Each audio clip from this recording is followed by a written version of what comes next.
switch the flip to flip the switch to switch it to Oracle. puck line 3. It was kind of still a dream come true. Yeah, definitely. Switch to that one. Debut in Progressive. Yeah. It's really, really cool. And in that lineup in particular, were there a couple guys you'd played minors with? Is it right that Travis Bazzana was one of your guys? Is that true? Yeah, Bazzana, Angel Hanau, even the guy I started against yesterday, Parker Messick, we go back. But I know about 6 to 8 guys on the big league team. I'd say they're my good buddies, so it was good to, see them and I don't know, just share the field with them again. That's cool. Yeah, Matt, give us the breakdown of the lineup of your friends and family who were there. I heard them talk about it on the broadcast, maybe some former teammates. Who do you want to give a shout-out to on 50,000 Watts? There's probably good 15, good 20 to 25 people who showed up for Vancouver. And great support. There's too many people to really shout out one, but there's a bunch of people there and a lot of support. How'd you guys celebrate? Oh, not too much. Day game today, so just hanging out.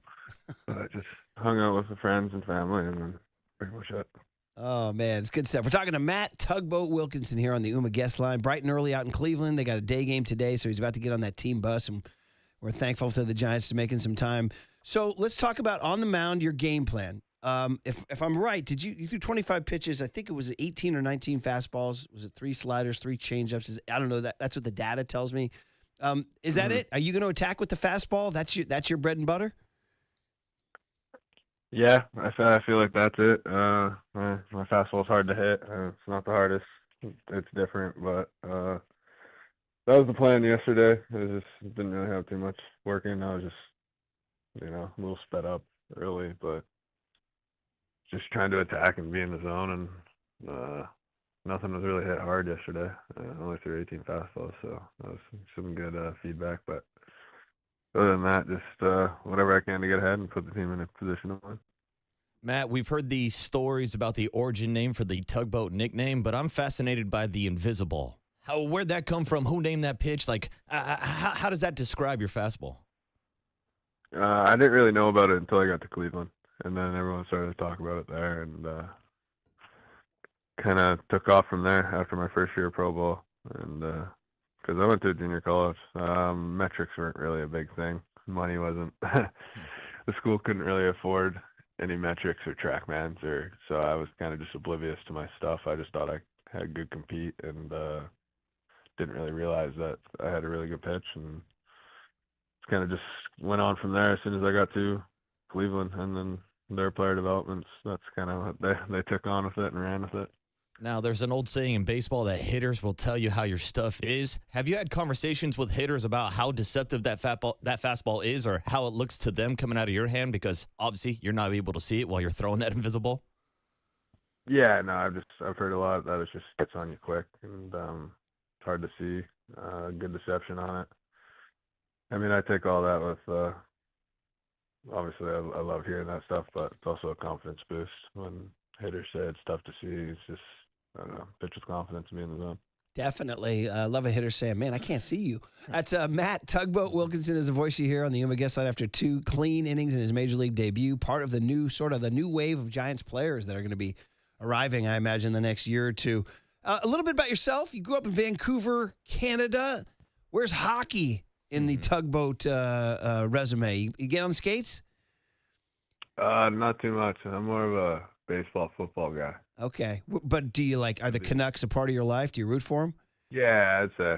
I haven't been a big Canucks fan since they lost in 2011, but So did you play some football growing up?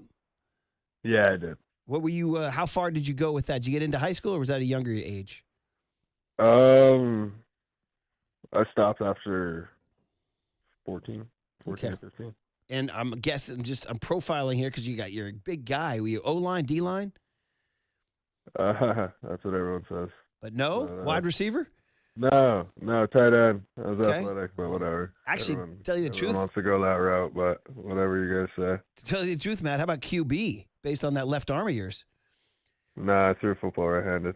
Oh, really? What? Yeah. How does that happen? Are you ambidextrous? I can, but just like That's funny. my dad always said, "Save your left arm." So That's really funny. Interesting. Okay, so coming out of high school, I'm always interested in recruiting stories. Like, were you a hot prospect? I see, because you go to Central Arizona, right? The community college. Tell us about that route. What were your options coming out of high school? Was it D1 or were you overlooked? I was supposed to go to Oregon State, but my GPA didn't play, and then I had to go to junior college from there, and then they sent me. Oregon State recommended Central. They're one of the best junior colleges in the country, and then we won a national championship Ooh. there and everything. And then Won the Natty. Can't really complain about going to Central. So, but yeah, I was originally supposed to go to Oregon State. So Okay, so that's that level. You were that level of recruit. So top tier national recruit. Yeah, it just didn't work out. Well, Matt, let's go back even before being recruited to college, even pre-high school. Let's talk about your days in the Little League World Series. I know it's starting up right now. We have it on here in the studio here on ESPN. What was that like for you being able to pitch in the Little League World Series and represent the country of Canada? It was awesome. I mean, I can't really complain. It was a dream come true. I mean, it was a long time ago, 12 years ago now, but I still take some of those memories and use them at the game today for sure. Yeah, we actually heard Dave Fleming talking about you on the broadcast last night because he was on the call of the Little League World Series game where you had, 15 strikeouts against Mexico? 16 strikeouts. Sorry to sell you short on one, Matt. But I got to ask, when you see a box score like that, I've seen some impressive box scores from your numbers in minor league baseball. Was that the highest strikeout total you've ever had in a game? I believe so, yeah. Pretty good stage to do it on. Hey, was your Little League Little Mountain Little League? Because that's the one that's there this year. No, it wasn't. Okay, so is that your rival then? You used to play him in district? I think so. It's been a while. I'm not going to lie.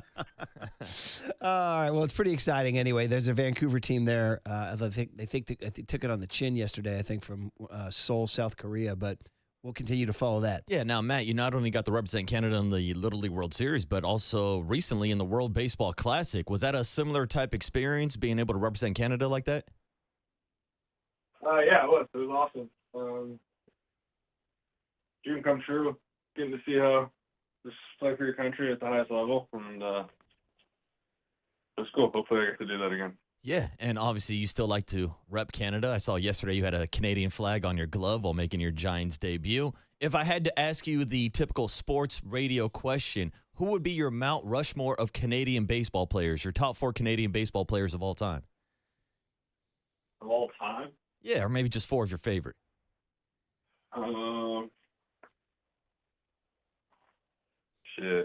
Paxton, James Paxton. I think Russell Martin you got to put in there. Mm-hmm. I think you got to throw Justin Morneau in there as well. Mm-hmm. And then, Larry Walker's in the Hall now. Yeah, he is. He is. That's pretty good. I know he played for the Rockies, but, I got to throw him in there. It's pretty good. Mount Canada more. Tell us what you know about San Francisco. Have you been to the city? You guys ever come as tourists? Did you play here, youth baseball, anything like that? No. Kind of never really been to San Francisco. Okay. So, but I would imagine you've heard it's a pitcher's park. Yeah, that's what I've heard, yeah. So you'll be looking forward to by the ocean, the ball don't fly like the PCL, that's for sure. That's for sure. And it's a little chilly. You okay? You okay wearing pitching in a little bit of cold weather? I'm from Canada, so. So you guys, was like a spring game in April or May, and you guys are out there in parkas? Yeah. That kind of thing too, man. Well, listen, dude, it's incredible. And I guess the last question is, the controversial one. Did you want to go longer than 2? Did you say anything to Tony about, hey, man, I can still go? No, I didn't say anything. It's my debut. I'm not going to first time in the dugout try and say anything, but no, I was just happy to get it over and done with, and I'll be available this weekend whenever you need me. There you go. You're available this weekend, and could it? No, don't quote me on that. But I'm just telling people that I'm ready to roll whenever I'm needed. And then finally, are you a baseball romantic? Like, did you grow up dreaming about it? Like, meaning, is Fenway Park going to be amazing for you, or just another park? I mean, yeah, I'm excited. I've been there before. I played in the Cape Cod in 2023. Okay. So we did a workout there. I got to throw a bullpen, and I haven't been in the locker room, obviously, so that would be cool and stuff like that. But been to Fenway before, and I'm excited to go back. Well, listen, dude, it's a huge accomplishment at the age of 23 to get to the big leagues, and especially being valued by, I guess you have to look at it this way. I mean, yeah, you're upset that Cleveland traded you, but the Giants wanted you so much. Now they trade for you. They promote you to the big league squad. So you ready to bleed orange and black now? Yeah, absolutely.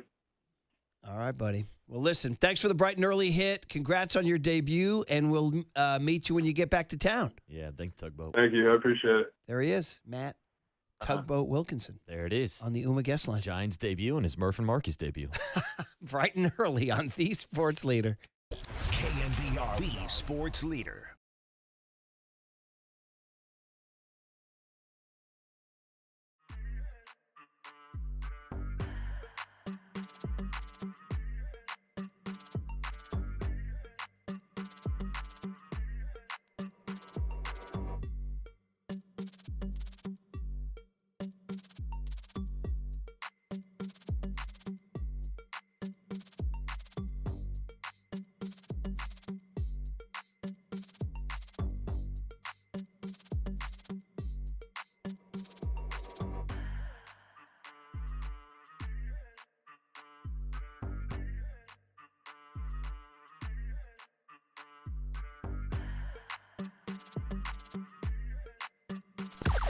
Now, from the O'Donnell Financial Group Sports Desk. Learn more at odfigroup.com. O'Donnell Financial Group, because planning is a process, not a product. It's in the books. Matt Tugboat Wilkinson has officially made his San Francisco Giants debut and his Murph and Marcus KNBR debut. 808 KNBR, your reaction to his 2-inning outing yesterday and your reaction to his interview this morning. A lot of texts early on comparing him to one Nick Bosa. Give us your thoughts on the style and the sounds and the pitching ability of one Matt Tugboat Wilkinson.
And now it's time for the Protect Your Assets Business and Technology Report with me, David Hollander.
Now back to Murph and Marcus on The Sports Leader. Streaming live on thesportsleader.com and KNBR. The Sports Leader app.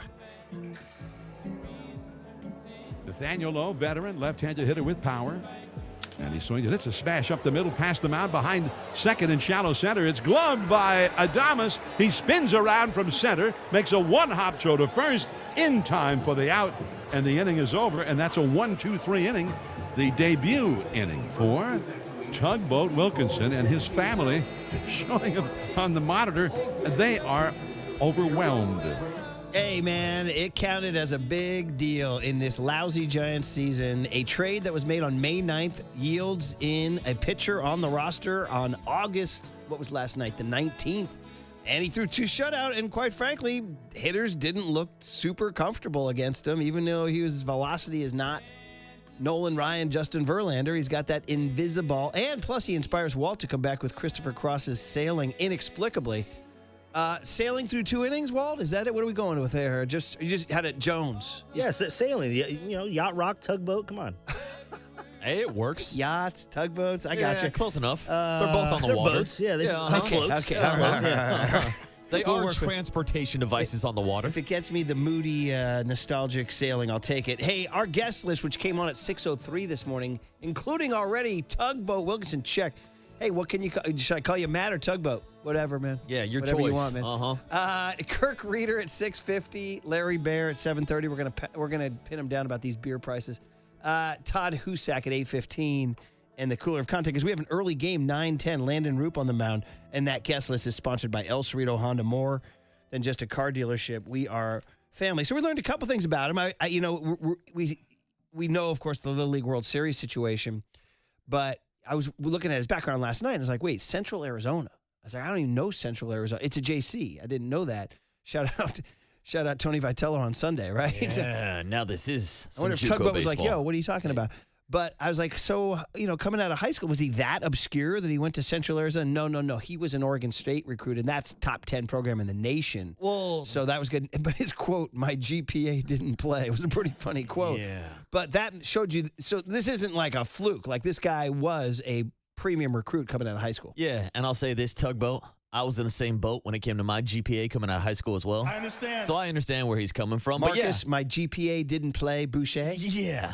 No, never did play. Never did. Still hasn't played to this day. But yeah, I was a bit surprised when I started to do a little bit of research on him when the trade happened to find out that he was a JUCO kid, because he was a pretty big Little League prospect. Like, just getting some of that name recognition and having those type of performances, striking out 16 guys through 5 innings against Mexico in the Little League World Series. Like, those type of performances put you on the scouting map as a kid. Let me tell you, stick to Little League. As a guy who's been through that, it doesn't always translate, brother man. Oh, yeah, there are for kids sure. who definitely peak at 12. And then you get to the big diamond, and all of a sudden it doesn't happen. Yeah, 100%. So, I've yeah. seen that a bunch. I was just more surprised he wasn't maybe on like college's radars going back to the Little League World Series, Well- and there wasn't more recruitment, but maybe there was, and he just didn't have the grades to do it. He did. Oregon Yeah. State. Mhm. I mean, Oregon State's a big time. That's big time. So he was obviously recruited.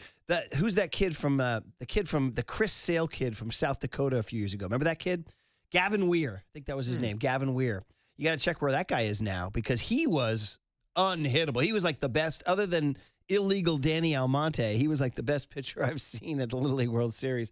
And I don't know where he is now, Gavin. We'll have to look him up. But it's kind of funny because the World Series is going on right now. And here's Gavin Weir, class of 2027, Sioux Falls, South Dakota. So he'll be committing to here's Gavin Weir strikes out. Yeah, struck out 14 in a no-hitter, but that was in the Little League World Series. We'll see where he goes. Gavin Weir out of Sioux Falls, South Dakota. Anyway, Tugboat, man. It's funny. I said, hey, man, because I look it up, see who's the Canadian team at Williamsport. It's a Vancouver team. It's like him. I go, hey, man, is this your Little League, Little Mountain? Nah. It's like your rival? He's like, I don't know. Like, I don't know. Never heard of him. He's so chill. So chill. And he's like, yeah, it was a long time ago, man. Yeah. A long time ago. Yeah, 12 years ago. Let's move on, boys. I know, man. Oh, man. So anyway, thanks to the Giants for making him available. And he's a man of few words, but a man of many strikes. Yeah. That's the good news. Although he did make me chuckle a few times when I asked him about his Canadian Mount Rushmore. When he just dropped that S-bomb? Yeah. That was pretty Always good. love when someone cusses on air. And it was a good one, too. It was like a chill she. And I liked this. He wound up putting 4 good ones on there. Yeah. You put him on the spot. Yeah, I know I did. Yeah, I mean, yeah. that's talk. That's sports talk radio. James Paxton, The Big Russell Maple. Martin, Justin Morneau, and Larry Walker. I think he nailed it. Nicely I done. don't think there's any. Is there another one we're forgetting? Who you got? Jason Bay. I think your microphone's off, Walter. Isn't Freddie Freeman Canadian? I think his mom is Canadian, but he grew up in L.A. Born in L.A. In fact, I know he did because He played for Team Canada, right? Yeah, but that's because his Yes. mom's Canadian, but he grew up. I think Marcus was looking for guys born and raised, come out of Canada. Now, he mentioned Joey Votto, right? He did not. Wow, like that. Oh, dude, Maybe egregious. that's the biggest misstep Well, here. you had him on the spot. Yeah, I know, I did. I threw him a hot potato. He's the kind of guy, though, that if you told him you forgot Joey Votto, he'd be like, yeah, I guess I did. Yeah, whatever. Yeah. No big deal. He's Also, my other favorite moment of that interview is when he clapped back. I'm saying that with air quotes at Murph. When you're like, yeah, can you pitch in the cold? He goes, bro, I'm from Canada. I know. How about that? How about when That was pretty good. I said, why didn't you play quarterback with that left arm of yours? No, I threw a football right-handed. Impressive. That was bonkers. Yes. I can't think of a kid I know who pitches with one hand and throws a football with another. No, like I used to goof around and do it, especially when I had Tommy John surgery and I couldn't use my right You arm. would pitch lefty or throw a football lefty? Both. Like I started throwing flat grounds lefty just to see if I could do it. I And- started throwing a little bit of batting practice to a couple of my buddies in JUCO. You were left-handed. effective? Yeah, I could throw strikes. Wow. And it That's got to the point where, That's impressive. again, recover from Tommy John surgery, I would play all-time quarterback with my buddies, and I would play left-handed. I would basically run the Tim Tebow offense, as we would joke. And I got to the point where I could launch a football like 30 yards left-handed. Ooh, Marcus Tugboat Boucher. Uh-huh. I love it. Yeah, let's All go right. band for band, yard for yard. That's with Tugboat. impressive. That's impressive. I mean, I could throw it like, 5 to 10 yards. Yeah, but I mean, that's I was about it. bored and I couldn't use my right arm for 6 months before I even started my rehab assignment. So yeah, just started tossing Marcus, around lefty. When you were pitching to those guys left-handed, did they say it felt like someone else was pitching to them? Yeah, it felt like a Is that what it stranger. felt like? Oh, I wasn't expecting that. All right. Oh, this pitch looks so All different. right, let's get out of here. We thank the Giants for that. And listen, I'm not mad about the 2 innings. He didn't say, he said he was a good soldier, too. He's like, look, it's my debut, man. I'm good. So that was a great attitude. And when I said, the only time he kind of laughed was when I said, all right, you're available this week. He's like, oh, don't quote me. Don't quote me. But he is. Yeah. But that shows you how, what a good soldier he is in that he's I'm not telling Tony or Justin Message when to use me. Not at all, dude. Yeah, so he was being a very a good soldier. Yeah, you're a rookie trying to get back on the bump. You'll do it in any role that's He's available. like, I'm not out here demanding I get on the mound in Boston. But he could. We're just saying mathematically, you throw 25 pitches on a Wednesday, you're good to go on the weekend. Absolutely. Just like Dylan Smith and his 2-inning save last night. That's my guy now. That's my guy, Dylan Smith. Boy, he came. He attacks. He attacked Jose Ramirez last night, too. Yeah, and he also attacked Patrick Bailey, who struck out to end the game last night. Yeah. He did. Yeah. Well, how about that? Did Oh, you poor have a Patty. little tiny part of your brain that said, God did not put the spirit of fear in me? Ah, yeah. Did you have a little part of Felt that? like the spirit of God was there last night. Well, like that he Or the might. spirit of fear, that I he should might say. do what he did. Patrick Bailey has a clutch gene, FP Santangelo. Oh, I mean, I thought it was. I mean, with the type of season that the Giants are having, it would have made perfect sense for Patrick Bailey to do something special in that moment. But surprisingly, he didn't. No, you're right. The type of season they're having, it would have been perfect for Bailey to hit a 2-run The walk-off cherry home on run. top. All right, well, Kirk Reeder, another soft tossing lefty. We're going to talk to him. He's not from Canada. He's from the Midwest. He's from the Shed. And he'll join us at 6:50 on The Sports Leader. KNBR, the sports leader.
Now back to Murph and Marcus on The Sports Leader. Streaming live on thesportsleader.com and KNBR. The Sports Leader app. Dylan Smith bent over at the waist, right arm dangling. Ball in his glove. Gets the sign. Now straightens up into his stretch. The high set position. And the pitch. Strike three called. A fastball right down the middle.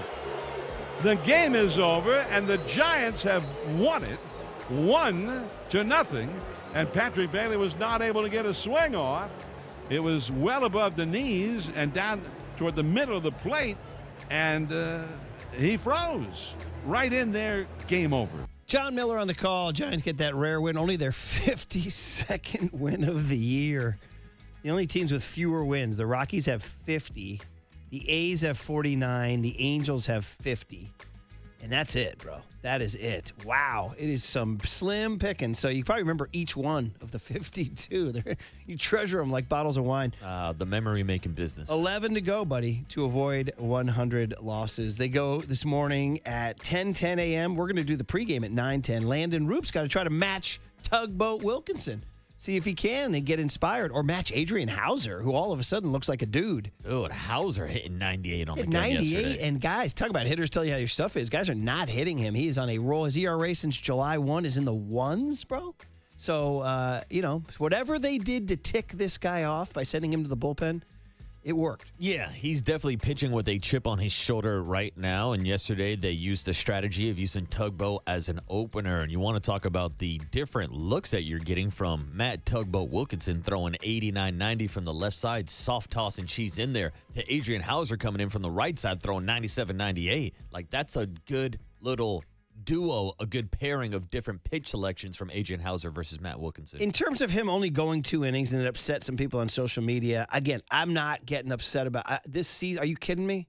I'm at this point, like, I'm going to take my 2. I'm going to take my 2 and not get upset about it. Yeah, of course I would have liked to have seen it, but I'm just like, it was so positive, I don't want to inject a negative. Yeah, That's my thing. and I get where you're coming from, Murph. Now, I wouldn't say I was upset. I wasn't fuming. I wasn't throwing stuff at my TV, but I was sitting there a little confused. I was. Like what was the purpose of this strategy? I mean, they have been stretching him out a little bit in Sacramento AAA, but sounds like he was fine with what happened yesterday, even though after the game yesterday, he said that he didn't know that he was only scheduled to throw 2 innings, but whatever, got the job done, made his debut, and ended with 2 clean, scoreless innings. Well, here are the Tony quotes from afterwards. There's a few options with what we would do. Tonight was in part to get him out there, but also to set him up for innings in Boston of some sort. That's how down they are. He also had a funny quote where he said a lot of quirky things. Oh, no, pardon me. That was on Hauser. He goes, let me find the exact quote.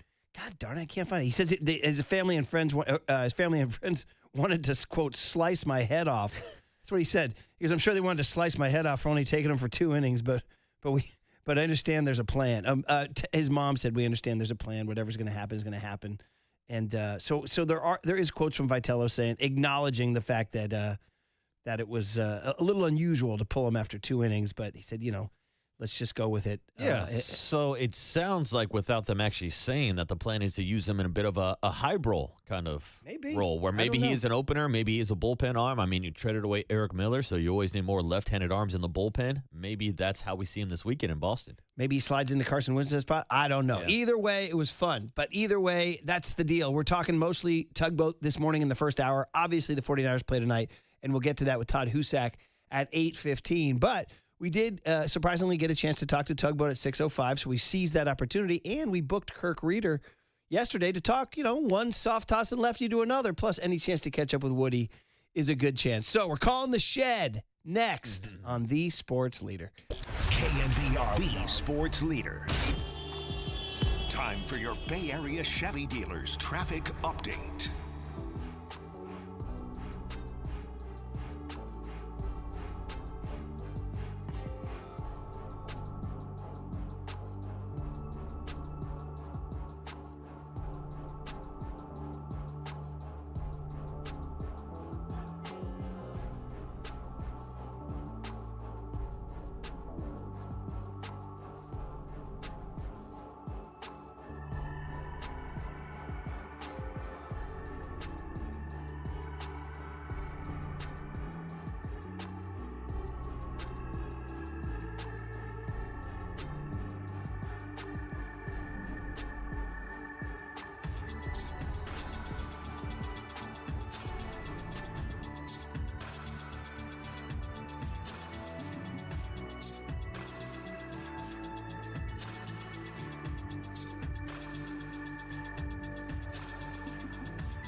It's time for KNBR's Opening Bell Report. Sponsored by Protect Your Assets with David Hollander. Concerned inflation will ruin your dream retirement? Learn more. Listen to David's show every Saturday morning or call 1-866-PROTECT.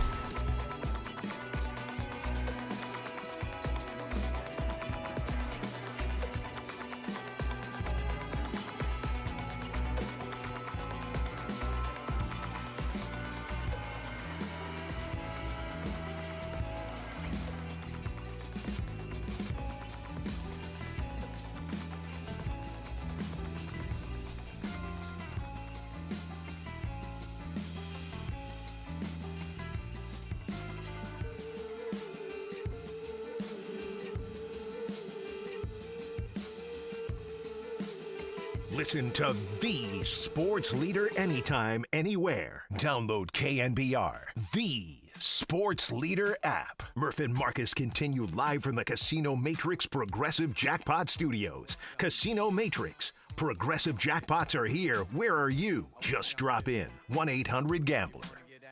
There we go. Let's talk to one of our all-time favorite Giants, man. Forever Giant, Wall of Famer, Woody, Kirk Reeder, The Shed. We love it. Listen, Kirk, it's great to have you back on KNBR. You got your boy Murph. You got Marcus Boucher, Murph and Marcus here in the morning. And we called you because the Giants debuted this soft-tossing lefty named Matt Tugboat Wilkinson. We said, well, wait, we've seen this act before.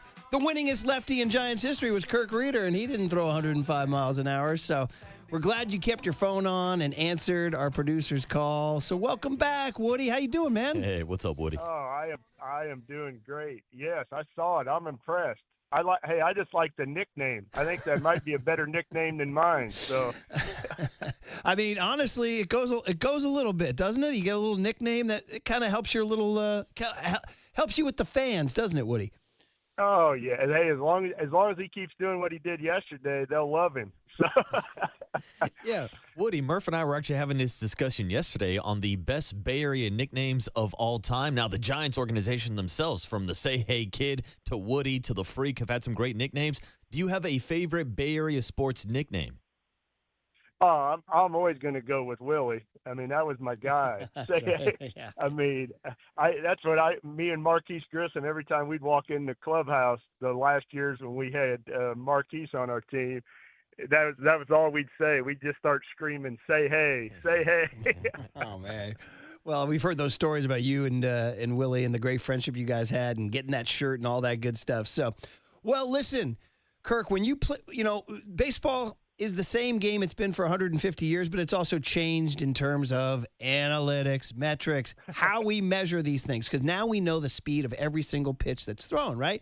We used to have radar guns back in your day, but now you've seen Baseball Savant. Oh, my gosh. So velocity, velocity, velocity. And we're just not seeing guys who throw the ball in the mid-90s or the mid-80s or the high 80s anymore. So is there still a place in the game for a guy like Tugboat Wilkinson whose fastball averages 89.9 miles an hour, or is that not going to last?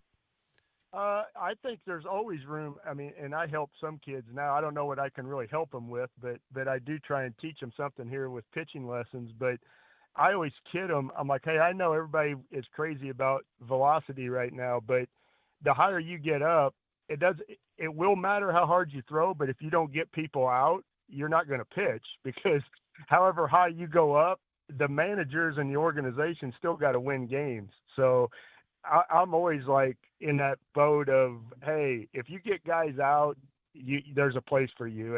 And like you said, I didn't throw hard, but I had a pitching coach in A-ball when I was coming up with the Expos, and we had a minor league roving guy come through and say, if you never want to pitch in the big leagues, throw like Reeder did last night. And Wow. My pitching coach came up to me, though, after that, and he said, hey, don't worry about him. He said, they don't care. He goes, you can just win games. He goes, something about you, you win. He said, if you get to the big leagues, he said, just go up there, get your wins. And he goes, they don't care if you throw underhand. He goes, they'll like you. And so I've always kind of fell on that side of the argument, because if you can get guys out, I mean, you got to win. I mean, that's the bottom line, is you're trying to win games. And like I said, to me, you're saying he's a soft toss and lefty. I think he topped out at what, 91 or 90. I mean, that's still pretty good. If you're throwing in the 90s, you can still get big league hitters out. So I think he'll be fine. Well, Woody, one thing that doesn't really show up too much in the metrics or the analytics is deception when it comes to a pitcher. And we were just talking about that earlier this morning with Tugboat, about his invisible and how hard it is for batters to pick up that fastball. So what do you see from his mechanics? What do you think makes it so difficult for batters to pick up that invisible? Yeah, I mean, he hides it. I mean, and you would have to ask hitters. I mean, obviously, I try and do that sometimes with some of the kids we have. Like, I stand in the box, because you kind of want to see what a hitter is looking at and why it's harder to hit. And yeah, he looks like he's got that deception. And so if you're throwing 91 or not, whatever he's going to top out at, I mean, if someone's not picking that up, like for a split second, all of a sudden that 91 to a hitter probably is going to be 93 or 94, because they're not going to see it right away. So, I mean, I think that will definitely help him. But like I said, 91 to me is still good enough. And if you can get outs, I think that organizations and teams will always find a spot for you. Yeah, Kirk Reeder is a voice you hear, of course, one of our all-time favorites on the Yuma Guest Line. You're listening to KMBR AM and KMBR FM, San Francisco, the sports leader, a Cumulus media station. I was listening to our buddy Bill Lasky, former Giant pitcher. He did our post-game show last night, and he said that he noted that Tugboat only threw 3 pitches. I think it was a fastball, a slider, and a change. And Lasky said on the radio, he said, you have to have more than that if you're going to survive in the big leagues. Do you agree with that, Kirk? How many different types of pitches did you throw? Boy, I don't know. I mean, well, because I haven't watched him enough to know if he's throwing 2 different fastballs. Mm-hmm. But, I mean, to me, that was always 2 pitches. I mean, you can throw your 2-seamer or your 4-seamer, mm-hmm. and then you can throw, your slider and your changeup. So to me, you already got 4, mm-hmm. and I don't know how many more you need than that. I mean, that was all I threw. So, and the guys that I pitched with a lot, I don't think, Estes or Smitty or I don't know if they had more than 4. And I had some pretty good companions in the starting rotation all those years that won a lot of games with 3 or 4 pitches. So I think if you can get those pitches down and you can command the strike zone with those pitches, then I think that's plenty. That's my problem with some of the kids now that come up. I think they're losing, like everybody wants them to throw as hard as they can on every pitch, and I think they lose that command of the strike zone with their pitches just because they're trying to throw it as hard as they can. They're not necessarily worrying, the location as much as I think in our day, we were trying to pitch to spots, and we might give up a mile or two velo wise just to make sure that we were getting the movement and we were going to be able to hit our spots. Woody, that's why I think Logan Webb is a great example of how you should pitch these days, because he's another guy that's not labeled as a fire thrower, like he doesn't hit 99, even though he can turn over his four seam, hit 94, 95 on a good day, but he relies a lot on that movement, that location, the mixing up the pitches. So how much of a resource do you think a guy like Logan Webb can be to a specific pitcher like a Tugboat Wilkinson? Oh, I think he would help him tremendously. I mean, obviously he's one of the best pitchers in the game, and he's got a proven track record. So any knowledge that, Tugboat could take from him, I'd be sitting by him all the time, because, he's not your so-called, like, he doesn't have to strike out 10 guys a game to get through a lineup. And he's proven that. And I think I would love for guys to do that more, because obviously I just went, out to Cooperstown with JK for his induction ceremony thing, and we were talking about, because everybody always said, oh my gosh, he wasn't that good at defense, and I had to tell his kids, I said, oh, your dad was pretty good at defense too, he just didn't get the credit. I said, because I won a lot of games with your dad playing second base, and I didn't strike out guys. I said I had to have defense, and he was really good at second base, and he could turn a double play like nobody's business. So I would love for people to go back and watch Logan pitch and say, hey, I don't have to strike out 10, 12 guys. I can get these guys out by just making them hit it off the sweet part of the bat.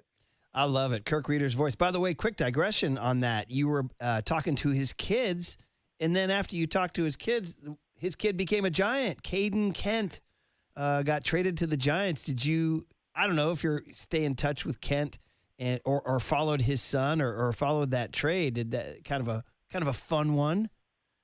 Oh, I did, because I actually talked to him, because one of the kids that I worked with here had went to the University of Kentucky and had faced Caden when Caden was at Texas A&M. Mm-hmm. So I was kidding him at one of the parties that night. Hey, you faced one of the kids, and he was laughing, and he said, oh yeah, Kentucky, they always gave me a hard time, Kentucky. But so I was talking to him about it. And like you said, then like 3 days later, right when we had got home from Cooperstown, all of a sudden Caden's on the Giants. So that'll be cool, because I know, with all that Jeff did for San Francisco, it would be pretty neat to watch his son come up too. Yeah, and I know Giants fans are just excited to see Kent on the back of a Giants uniform, but also there's the possibility of Bonds being on the back of a Giants uniform as well. They drafted Peyton Bonds during this year's draft. Kind of funny, little ironic, huh, Woody, that there's a Bonds and a Kent back in the Giants system. Hey, that would be awesome. I would love to see that hitting 3-4 again.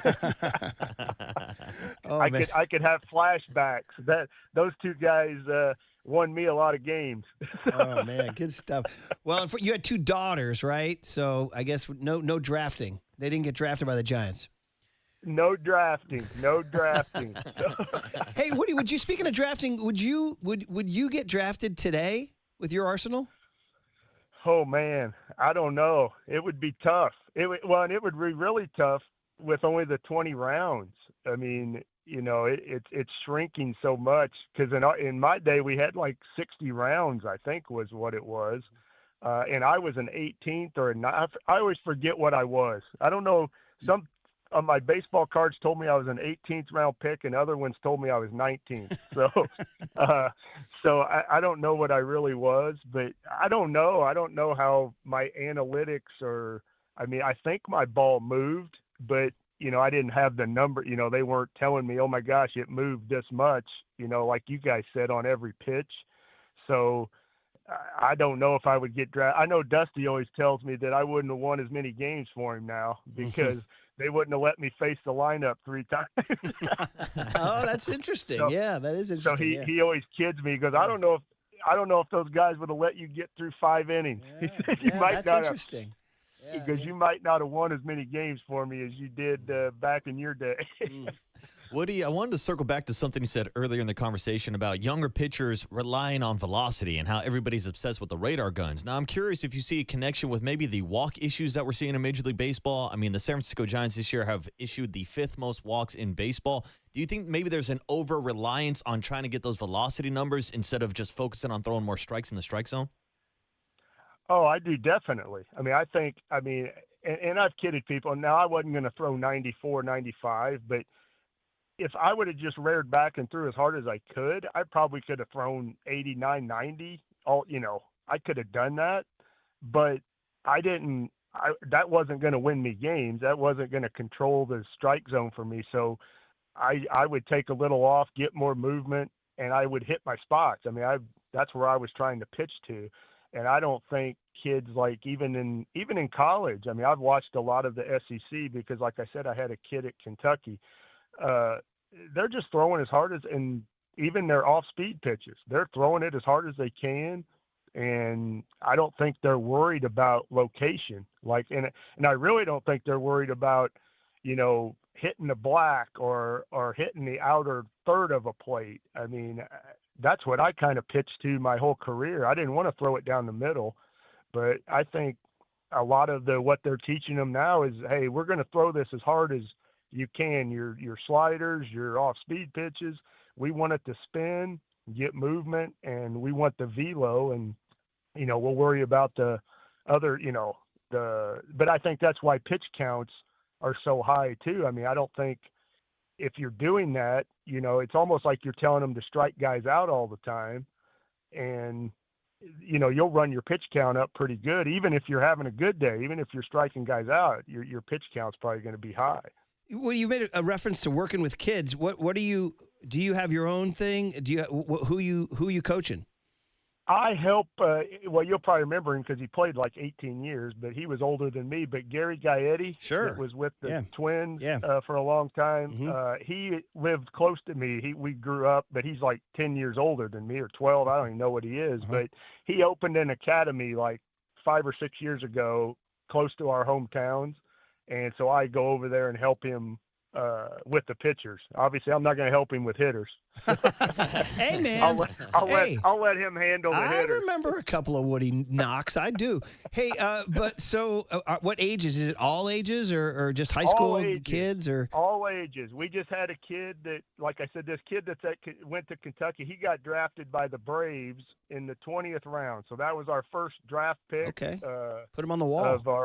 Of our academy there. So we're hoping he can eventually get up there. I'm wondering, to the big league. These kids who are coming through who want to go, what's my gun? What's my gun? What's my gun? And then they look at you and they're like, wait a minute, you pitched how many years in the big leagues and won how many games and you didn't? So is there any way they're buying what you're selling in terms of not having to break the gun? I mean, they want to throw hard just because that's, what everybody wants now, like just to look at them. And I'm okay with that. I kid them all the time. I'm like, hey, if I could have thrown 95, believe me, I would have done it. I'm not telling you that it's not good, but when they're doing that, I try and keep preaching to them like the same thing I was saying, but eventually you're going to have to get somebody out. Like you can throw as hard as you want, but if you're throwing, 16 straight balls, you're probably not going to pitch too long. They're going to put somebody else in and you're going to be out.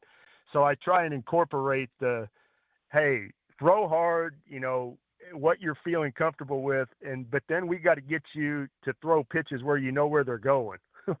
We can command the strike zone with all your pitches and that they all look the same. That's kind of our philosophy, to be as comfortable as you can, throw as hard as you can, but still get the ball in the strike zone, and so that the hitter's going to think they're strikes instead of, right out of their hand, they know it's a ball, so they don't have to swing. Well, all you need to do is tell them to go to Baseball Reference, look up your postseason pitching. And I know it didn't end the way we wanted it, but you stood on a mound in Game 7 and threw 4 shutout innings to keep your team in. I mean, that's the biggest stage there is, man. And Oh yeah, but I'm getting too old. Some of these kids will look at me like, "What the heck? Who were you? oh man, Are you sure you I pitched?" know. God, So my own daughters do that. yeah. Dang, Woody. Dang, time's slipping away from us. What happened? I'm getting too old. Oh man. So listen, here's the question: if it all works out, will we get a Tugboat jersey in the shed? Oh yeah. Hey, I'll be there in a week because Oh, I'm awesome. coming for JK's For his day. retirement ceremony. Okay, awesome, So awesome. you never know. You know me. I can get stuff with the best of them. Oh yeah, you'll get stuff. Yeah, Tugboat might be missing a jersey next weekend. you got to get it to change from Wilkinson to Tugboat on the back though. Hey, the one you really might want to pilfer one from number 8, Bryce Eldridge. Maybe that might be one. Yeah, I think that one could be a good one. Well, great to hear you'll be in town then. Listen, you're beloved everywhere. Listen, all you got to do is have your daughters, they've seen the Wall of Fame. They know Dad was real, right?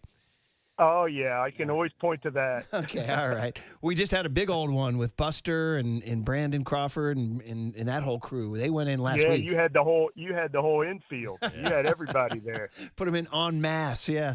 Well, listen, it's always great to hear your voice. Great to know you're going to be in town next weekend. So hopefully, if we see you at the park, we'll say hey. And thanks for hopping on with Murph and Marcus. Be good, Woody. Yeah, thanks, Woody. Awesome, guys. Anytime. All right, there he is, Kirk Reeder, winningest lefty in San Francisco Giants history until Bumgarner came along. Old Bumgarner had to knock him off. Until Bumgarner showed up with those snot rockets. If you're going to get beat by somebody, get beat by Bumgarner. Yeah, right. It's a good guy to be number 2 on that list He was behind. the winningest lefty in San Francisco Giants freaking history, dude. That's incredible. Yeah. Hey, man, they used to call it Win Day. It's called Win Day. When Woody was pitching, it was Win Day. I always say that in this date in Giants history. So great good job, Curly, booking him. And I guess not all soft tossing lefties are short answer guys. Yeah, you're right. And also, I do want to agree with Woody on one point. Let's not act like 90 miles per hour is underhanding, soft tossing on the bump. Like the day I hit 90 for the first time, it was one of the greatest days of my life. Like it's a small portion of people on this planet that can throw a baseball 90 miles per hour. Yes, it's not 98, 99 lighting up the gun, but still. 90 miles per hour is still pretty damn impressive. I'd like to see half of our listeners get in the box against 90 miles per hour. And then you said, let me do it left-handed. Yeah, exactly. Let me slow toss this lefty now. 707 with the all-time line. Nobody cares how hard you throw ball 4. Absolutely. Right? Yeah. Great breakdown from Woody. Really just talked about the difference between being a pitcher versus being a thrower. Well, Wilkinson will be a pitcher for sure, just like Logie Webb, who's supposed to go, I think, Friday against Sonny Gray. Is that right? Webby. That'll be fun, man. Yeah, and you never know. Like Webby, Logan Webb's a who guy. Are you sitting next to me at the ball game Saturday? Webby!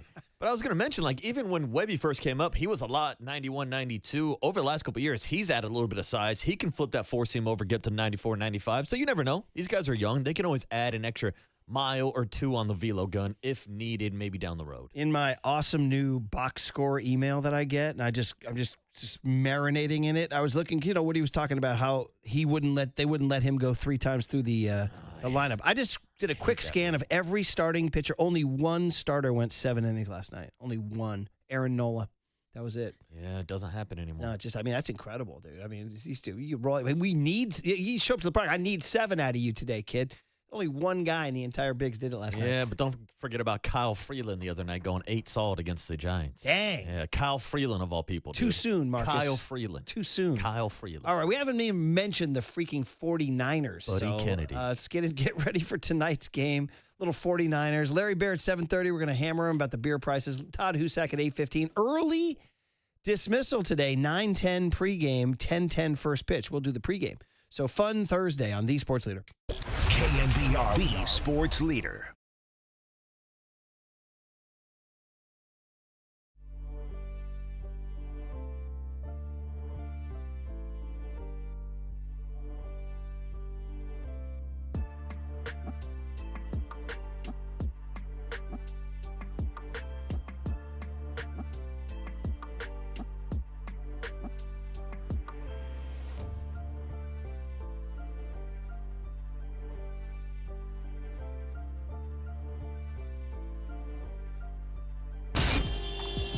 Time for your Bay Area Chevy dealers traffic update.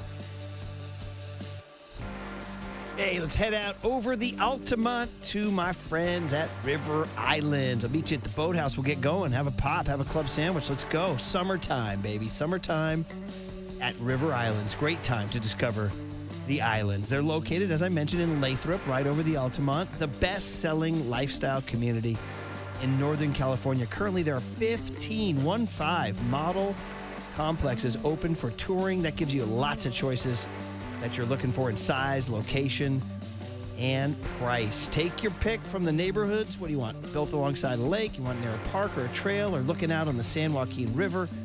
So this month, we got a brand new K-8 school opening, the 4th school built inside the community. River Islands High School. Be true to your school now. It's welcoming students back for the fall term, and over at the town center, activity is everywhere. The Redwood Cafe, a new community amphitheater closer to completion. More than ever, River Islands has it all. Priced from the 600,000s to over $1 million. So start your tour on riverislands.com and see for yourself how the good life can be your life. And hey, I'll meet you at the boathouse. The good life.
And now it's time for the Protect Your Assets Business and Technology Report with me, David Hollander.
Now back to Murph and Marcus on The Sports Leader. Streaming live on thesportsleader.com and KNBR. The Sports Leader app. Yeah, it's hard to tell, when you're in the battle, right, what's exactly going on. You got to see the tape to really see what it looks like. But, anytime you get to go against another team, it's a great opportunity to see where you stand. And I always look forward to joint practices for that reason, right? And so come out and be in a game-like setting against another opponent. So luckily, it was a good test for us. That was Fred Warner, the great captain of the 49ers, the leader, trying to put a positive spin on what the beat writers are telling us was not a good day for the 49ers. Tuesday in L.A. in a joint practice against the Chargers. One of the Chargers receivers, whose name escapes me, did a little Q&A with one of their broadcasters in front of the fans. And they said, "Hey, how'd that go out there today?" And the receiver said, "Great, man. We tore him up." Ooh. That's what he said. We tore him up. Who was it? Lad McConkey? No, it was not Lad. Quentin Johnson? It wasn't. No, it was not. It was somebody other than that. Otherwise, I would have come up with it here. But anyway, we tore him up. They're talking about, and I was reading Vic Tafer's piece in The Athletic, and he was detailing. He said, Niners got shredded. And we didn't really talk about, we said it didn't go well yesterday, but the more details that are coming out, somewhat like a horror story of how they. So 808 KMBR, are you worried about the 49er defense? I mean, it's a joint practice. It does matter. We all talked about how the Chargers are better than the Titans. Obviously, they're way better than the Titans. But, this is, the 49er defense was a problem last year. And what did we say was going to fix it? Well, A, the return of Fred Warner. Great, check. B, the return of Nick Bosa. Still waiting. Half a check mark. Now a new defensive coordinator, Raheem Morris. He won a Super Bowl with the Rams, so, okay. But he had Aaron Donald on that defense too. So I'm just saying, something to keep an eye on. We'll see how many starters play tonight. But they remain, what's the pass rush going to look like? I mean, Mykel Williams is not going to be ready week one, or at least a long shot. And he wasn't even an outrageous pass rusher to begin with. So the opposite edge opposite of Nick Bosa remains a question mark. So, here I am. Negative Nelly. You sound a bit concerned to me. Ripping the Niner D. Yeah. Defense. You can't say D anymore, can you? You can't. What the heck? Let me say D. Unless you're talking Big D Dallas. Let me say freaking D. I'm not going to live in the world these adolescents. Murph's going hashtag free the D, which that could also get you in trouble. Anyway, and the secondary's never been that good in the last few years. The safety position has been a little lacking in the last few years. So anyway, I'm just saying, Marcus. That's all I'm saying. Well, I get what you're saying because, look, I've had some concerns about not just the defensive backfield, but that safety position for the 49ers for a while now. We should point out that Mustafa was not on the field on Tuesday. I think he's the best safety that the Niners have on the roster. Jair Brown and Siegel, I don't really love that combination too much, and it sounds like they were getting torched up a little bit by Justin Herbert in that new-look Mike McDaniel offensive system that they're running with the Chargers now. So, yes, it is a bit concerning, especially when we've heard nothing about how the defensive backfield has gotten better this offseason with the addition of Raheem Morris and how he's improving some of those guys from a day-to-day basis. But also, I can't be too concerned about practice, joint practice, and practice results when the 49er defense did not have Nick Bosa out there. Like, we've seen the difference between having Nick Bosa on the field and Nick Bosa off the field. Off the field last year, the 49ers had 20 total sacks on the season, which was dead last in the NFL. So if Bosa's not out there, you're not getting a lot of pressure. Now, we should point out that maybe the biggest standout from the 49er defense on Tuesday was Osa Odigizua, who had multiple pressures all day long.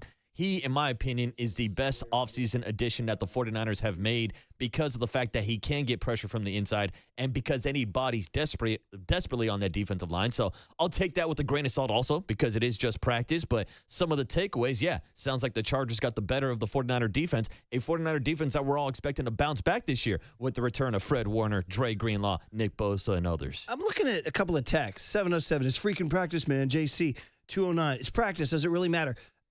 Are these the people who say talk more Niners? I mean, I'm trying to talk 49ers with you guys, and I'm trying to talk about what's going on. What do you want to talk about? What do you want to 84, Super Bowl 19? I mean, I'm happy to. I'm happy to talk about George Seifert's game plan to neutralize Dan Marino. No, dude, this is what's going on currently. This is the team that's trying to get better every day. They performed. It didn't perform well. We're talking about it, all right? Here's Fred Warner on Osa Odigizua. Cut you here. Yeah. Osa just seems like he just keeps getting better and better, right? I love the mindset, the tenacity, the physicality that he brings to the position and to our defense. We know how important it is to get pressure up front on the quarterback and in the run game. So I think Osa's just going to continue to get better as we keep going. In Vic's piece, he did go on and on about Odigizua, and he said that and by the way, it was rookie wide receiver Brennan Thompson who said, quote, we tore him up. Damn. And then he said, I lost count of how many touchdowns we scored against We got them. a rookie talking X? Who does this guy think he is, Yaxel? Yeah, this rookie wide receiver taking Bell to A on Tuesday. It's a good thing Dylan Brooks wasn't at practice, right? Yeah. But anyway, back to the point we were talking about. Osa Odigizua. Oh, Osa, thank you very much. Which, by the way, I just Brennan love saying Thompson, his name dude. now. It is. 'Cause now that I've mastered it, Odigizua, just like we. Zua. There's a couple of names. We're going to have Ken Niumatalolo. He's the San Jose State football coach. And he goes by Coach Ken, which is better. But you got to say his full name occasionally when you're re-introing him, because we're going to do Thursday morning shows with him, Ken Niumatalolo. But I'm just gonna be like, man, can I just call you Coach Ken? Yeah, I'm gonna go Coach K on that one. Just like, can I call you Osa? Yeah. You know? Well, when Osa Odigizua was a Bruin, and he was at UCLA, I just called him Osa all the time. So anyway, the point is that Vic said some of those touchdowns, at least a couple of those touchdowns that Brennan Thompson lost count of, would have been ended on Osa sacks. Yeah, I mean, that that's he had the thing. her, but there's no sacks in those practices. You're not taking Herbert down to the ground. They're really not even tackling down to the ground. So, again, you have to take all this with a grain of salt when you're looking at practice numbers. Not a game, man. Not a game. We talking practice. We talking practice. But we did talk to Matt Mayoka yesterday about that practice, and just to revisit his thoughts on Osa Odigizua, he said he's the best defensive lineman that they've had on the team in the last couple of seasons. That's the type of impact that he expects Osa to make this season. Yeah, 813 says, I'm not concerned about the Niners defense. I'm only concerned about Bosa's health. And this was exposed at practice. This guy adds, he thinks the Charger offense is going to be special with Mike McDaniel. I agree. It will be a big story this season. Yeah. Shout out fantasy football owners, right? Yeah, I mean, you think about what Mike McDaniel can do with that mix of that Jim Harbaugh kind of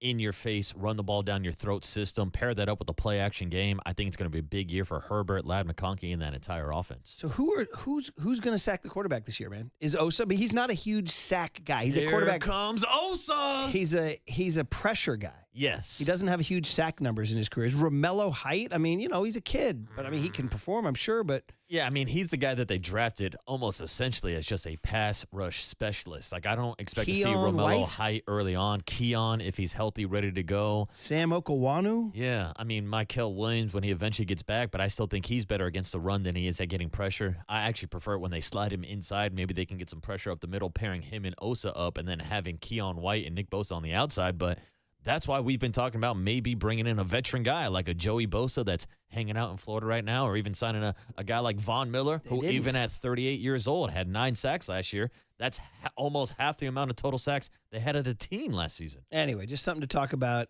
from practice, everybody. We talking practice. Because that's what the 49ers are doing right now. They're practicing. So we're talking about it.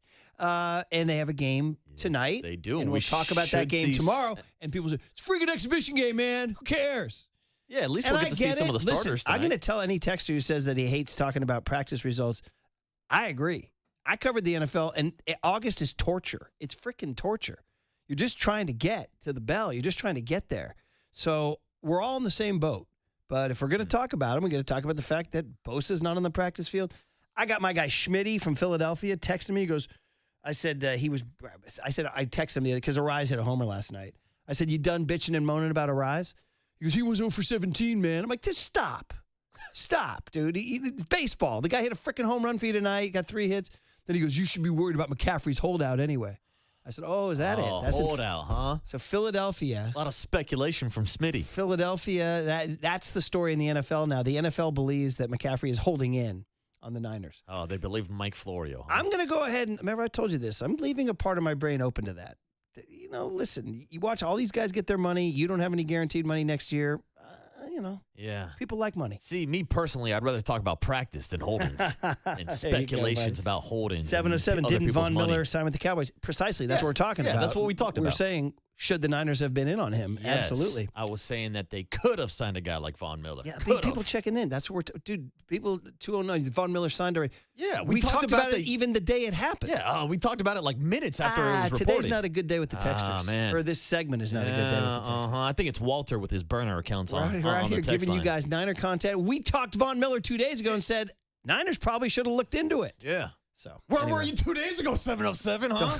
where were you, 209? If you don't listen to every freaking word we say, I don't want to hear from you. You're supposed to rip that knob off, 209. There you go. Pin the tab. Larry Bear is the executive show, and we presented him a beer proposal. When was it? A month ago? Yeah, it's been a while. We've given him time. Yeah, plenty of time. This could get awkward. I mean, we gave him a beer proposal. Well, we talked about beer proposals on opening day with Larry Bear. This could get, you think it would get a little awkward? Awkward. We're going to press it on him? Little awkward turtle? No. All right. Not awkward at all. Let's crack open a couple I cold want it ones. to get awkward. Oh. Next on The Sports Leader. We talking about practice. Not a game. We talking about practice. KNBR, the sports leader.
Sports Leader presents the Giants Executive Show. Every week we go straight to the offices of 3rd and King and hear from the guys who are calling the shots for the orange and black. Now, here are Murph and Marcus with Giants President and CEO Larry Baer on the Sports Leader. Well, let's go. Lots to talk about between all-star games and tugboats and beers. Let's see what happens here. Larry Baer, sponsored by Benjamin Moore Paints. Experience the Benjamin Moore retail difference at our independently owned authorized retailers today or at benjaminmoore.com. Larry, as we say good morning on the UMA guest line, it's obvious it's been a tough year for all of us. We know that. But given your guys' marketing instincts, what are we doing about a tugboat and marketing here? Larry, good morning. How are you? Hey, Larry. Good morning, Murph. Good morning, Marcus. I had a flood of folks post game last night and even before the game saying, when are the tugboats showing up in the store and all of that, the captain's hats. It was pretty creative. His family last night, if you saw it on television or even listening, John was talking about it on the radio, they were wearing captain's hats. So we've got a little, direct connection to Brandon Belt on the captain's tugboat. But maybe we'll let Matt Wilkinson get in another game or two before we do the full court press on all the merch. Yeah. More than two innings, right? Yeah. But it was really exciting to see. There's nothing in baseball. There's nothing more sort of fun and inspiring to see a guy take his first outing and friends and family. I mean, it's such a dream when you think about it. 99.9% of the kids that aspire to be major leaguers and go through little league as he did, and then into through the minor leagues. Most of them go do something else in life, and when you can make it, it's great. And he was obviously super excited, his family especially. These are very important questions, though. You mentioned it. The Brandon Belt captain's hat is going to collide with the early tugboat captain's hat. We're going to have to solve this because, when I saw those hats, I was thinking Brandon Belt. So we're going to have to figure something out, Larry. Yeah, I don't know if it'll collide. I think it might mesh. It might just go right in. Okay, you're going to say this pass the baton, huh? Okay. Yeah. I don't know. We don't have. It's not like we have captain's hats sitting in inventory. I think we distributed them all on Brandon Belt Day when we did that. Remember, what was that, in April? So we will definitely celebrate tugboat, but there's a fine line. We don't want to. If they're one outing or two outings, well, let's get them a little bit into the swing of things here in the major league level, and then off we go. Yeah, I'm seeing a cross promotion night where we have a tugboat out in the Cove with Brandon Belt as the captain of the tugboat out in the Cove, Larry. That's what I see happening. I love it. That is fantastic. Now what a great. How about that video of him in the Little League World Series? Oh my goodness, it was great. So it's one of those years, as you mentioned, Murph. It's been a rough year, but there's going to be you're looking for signs, and you're looking for signs like last night where Dylan Smith is. He's been really a breath of fresh air all season, and he could perhaps claim a role for us going forward. In the back end of a bullpen, and here's Adrian Hauser pitching, super effectively, and we have him under contract next year. So there's, so you're looking for elements that are going to push us forward in the future. Larry, how has the front office stayed sane this season? I mean, we know bad seasons happen, but this is going to be one of the worst in San Francisco history. How are you guys behind closed doors in the executive boardrooms evaluating this? I mean, how are you evaluating it? I think it's been hard, obviously, for everybody. And at the very top of the list is Buster, right? It's really hard for him because he's incredibly competitive. It's why, we won 3 championships under his leadership. When you're a catcher, you're a leader. You don't have any choice but to be a leader, especially when you're an everyday catcher and you're, managing a pitching staff that was critical to those championships. So nobody's taking it harder than Buster. And I think the competitive fire is going to, has been, giving us this adrenaline surge to, as we get younger and as we bring new people into the organization, as did at the trade deadline and we've done throughout the year, like Tugboat Wilkinson being an example, we're just going to reboot and have to flush the year when the year's over with, but take a really good look at some of the young players, match them up with some of our veterans going forward, and I think 2027 could be a totally different year than 2026. And I think everybody to their core believes it. So we're, it's not like people are walking around hanging their heads. They're walking around saying, let's go and get this thing, the ship righted literally immediately into the next season. Buster Posey confirmed with John Shea this past weekend that Tony Vitello is planning on coming back next year, and he said no questions asked. Larry, can you tell us from top to bottom, from the front office to the ownership group, are you guys on the same page with bringing back Tony Vitello next season? 100%. Everybody's on the same page. Tony, obviously, first year, and whatever growing pains exist for any first-year manager, whether it's first year ever in the majors or first year with a new team, they're going to be growing pains. But the overall evaluation, I think from everything I've heard and top to bottom, is that Tony is 100% capable of taking this team where it needs to go, to a championship all down the road. And the combination of Buster and Tony and the front offices, Tony's coaching staff and Buster's front office people are going to be our future, and we're going to move that forward into 2027. And absolutely, Tony's back. Hey, this is kind of an easy one for you because it's a good story, but attendance.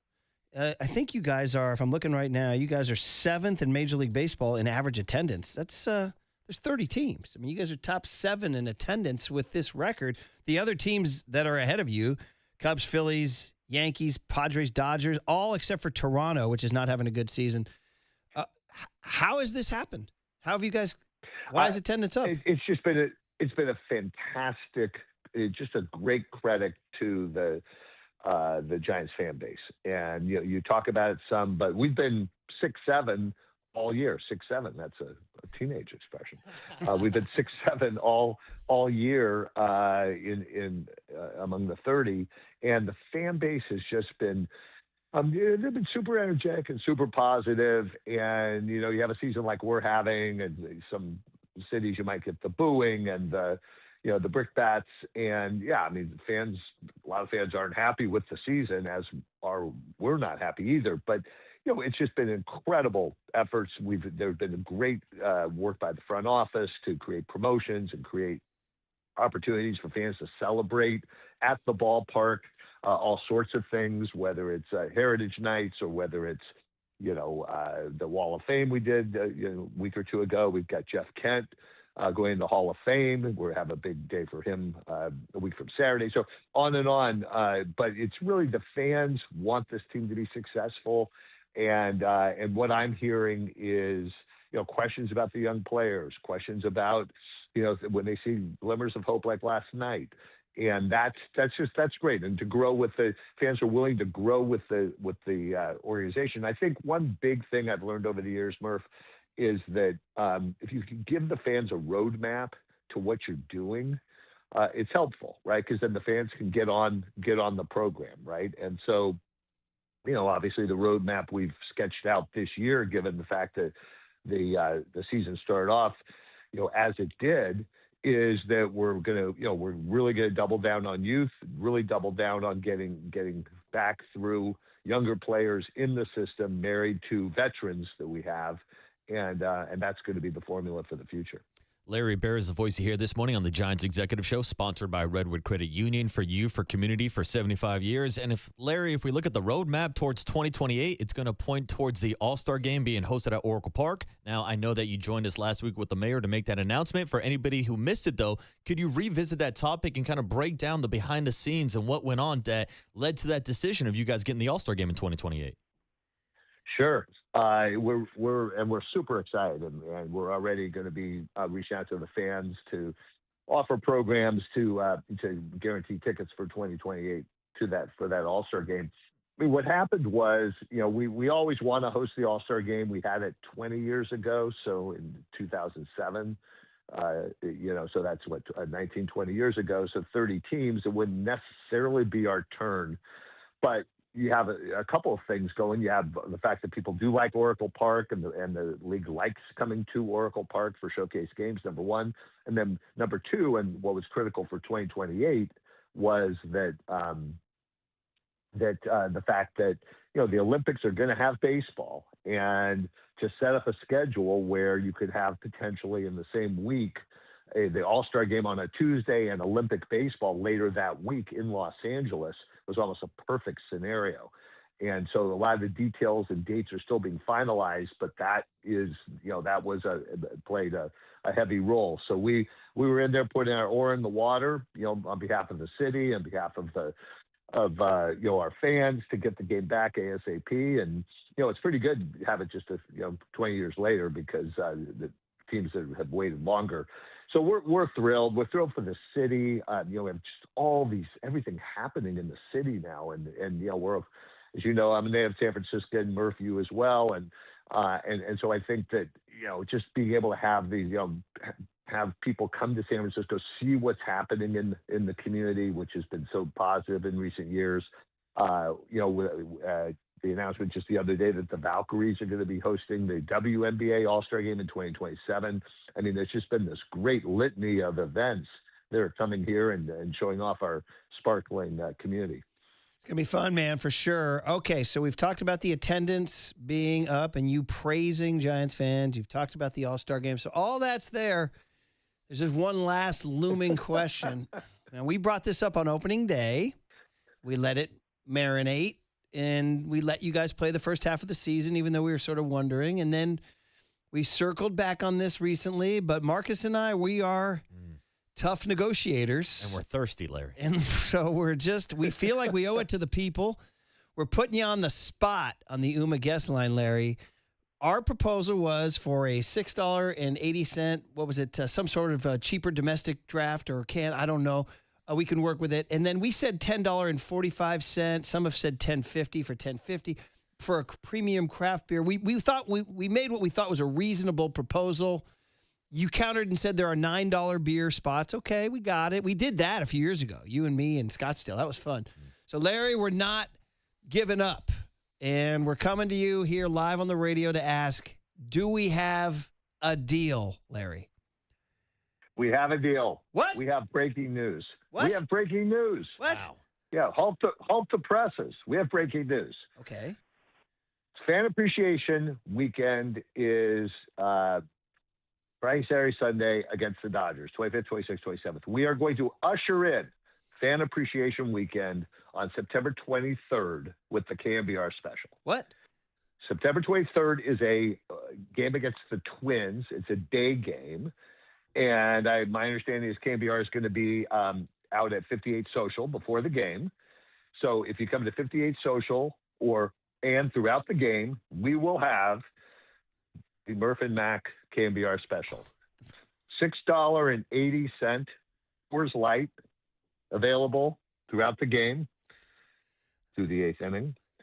$10.45 Corona at 58 Social and throughout the game. It will be the KMBR special. We will do the Murph and Mac KMBR special September 23rd throughout the ballpark. We're going to have multiple locations. There's a Coors Light bar in center field. There's the Corona bar in lower center field. There's going to be multiple locations where you'll be getting your $6.80 and your $10.45 Corona. We're taking a nickel off the $10.50. This is an absolutely incredible gesture by you guys. I can't thank you enough. I can't believe I'm pushing back on this, but can we call it Murph and Marcus? Yeah. As much as I love my guy Paulie Mack, Paulie Mack, we love Paulie forever. Sure. I don't want to upset any of the top brass at KMBR. I mean, I don't know if, it's the sports leader, KMBR, Murph and Marcus. There you go, yeah, there Larry. I love it. Here we go. We're playing the Minnesota Twins. We're on. We're on. The and Murph. Let's see how it does. This is an incredible. beer do. I gotta say, Thank you, Larry. I know asking a Major League Baseball team or any professional sports franchise to reduce prices is a big ask. I get it. We all like money. You know what I mean? It's like you saying to me, hey, Murph, you want to take a pay cut? Hey, Marcus, you want to take a pay cut? Nobody's looking to take a pay cut. But what we're looking for is maybe just a reasonable, harmonious, gesture in a tough season. And I think you guys have done that. Once again, I'm going to applaud this, Larry. It's tremendous. We're just going to continue. I'll get more details from you as we get closer, but let's go over this again now. Wednesday, September 23rd, day game against the Twins. The Murph and Marcus K&BR special, $6.80 Coors Light, $10.45 is it Corona? Yeah, Corona. Now we're talking draft, or we can get into the details. Are we talking draft or bigger cans? We'll get the details. I think it's draft, but I'll triple check that. Okay. Marcus? And it'll start in the 58 social. So in other words, and I believe the morning crew is going to be there. You're John Lund and whomever else later that morning, right? So up to first pitch. First pitch is 12:45. So we'll have those beers available at 58 social, right? At the front of the ballpark, and then inside the ballpark for the whole game. In the eighth inning, and let's go. Yeah, Larry, I'll say as long as the beer is cold, we have a deal. And you had a good strategy, guys. I gotta say, you guys are no dummies. You started on opening day with the commissioner pushing this, so and we had the mayor on our side. Wait till you see what we do to you. You had the commissioner. Wait, was the Pope involved in this? Wait till we see what we do to you next year, Larry. All right. Well, I'm a little concerned. You're going to have the $300 million a year player, but you're going to make us sign. So we need you to say it again, Murph and Marcus, Larry. For anybody just tuning in, what do you got? We got September 23rd, Giants and Twins, 12:45 at Oracle Park. The Murph and Marcus K&BR special, $6.80 Coors Light, $10.45 Corona. Come on down. Larry, you know what? I say from one, although I'm not a native San Franciscan, from one native Marinite to one native San Franciscan, thank you, Larry. Thank you, buddy. Thank you, we appreciate it. Thanks so much, guys. I really appreciate it. Thanks for the push. All right. Well, listen, I'll see you out there on September 23rd or before then. And Larry, we will ride out on a high. Once again, gratitude to you and the front office and everybody involved in this, the concessions and security and all the people who got involved in this, because we know there was a lot of hurdles to jump. And so thank you. Let's end it on a high note, and we'll see you at the ballpark. Thanks, guys. We'll see you at the ballpark. See you there next week with the games Monday through Sunday. Boom! Larry Bear on the UMA guest line on Murph and Marcus on the Sports Leader. This feeling, this jonesing, this like, I'm gonna get a pint in about 10 minutes. I'm gonna get a pint, man. The Sports Leader.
Now, from the O'Donnell Financial Group Sports Desk. Learn more at ODFIGroup.com. O'Donnell Financial Group, because planning is a process, not a product. Oh, baby, we did it. We got lower beer prices at Oracle Park.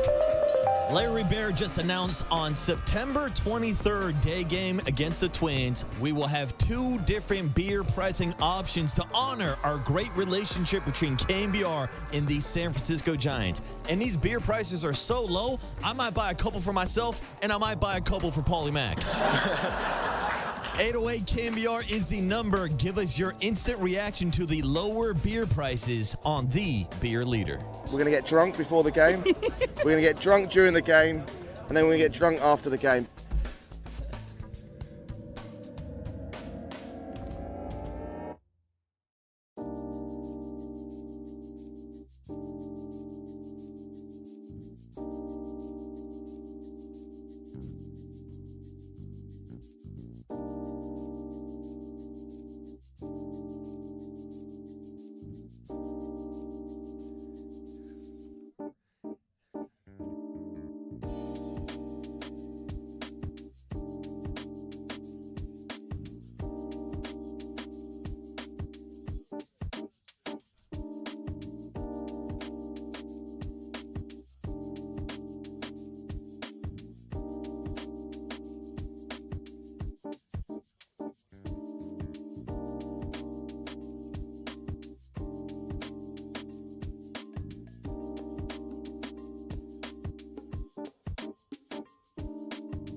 Hey, this guy Marcus, he's funny. Hey, let's talk about Provident Credit Union. He's a good sport, too.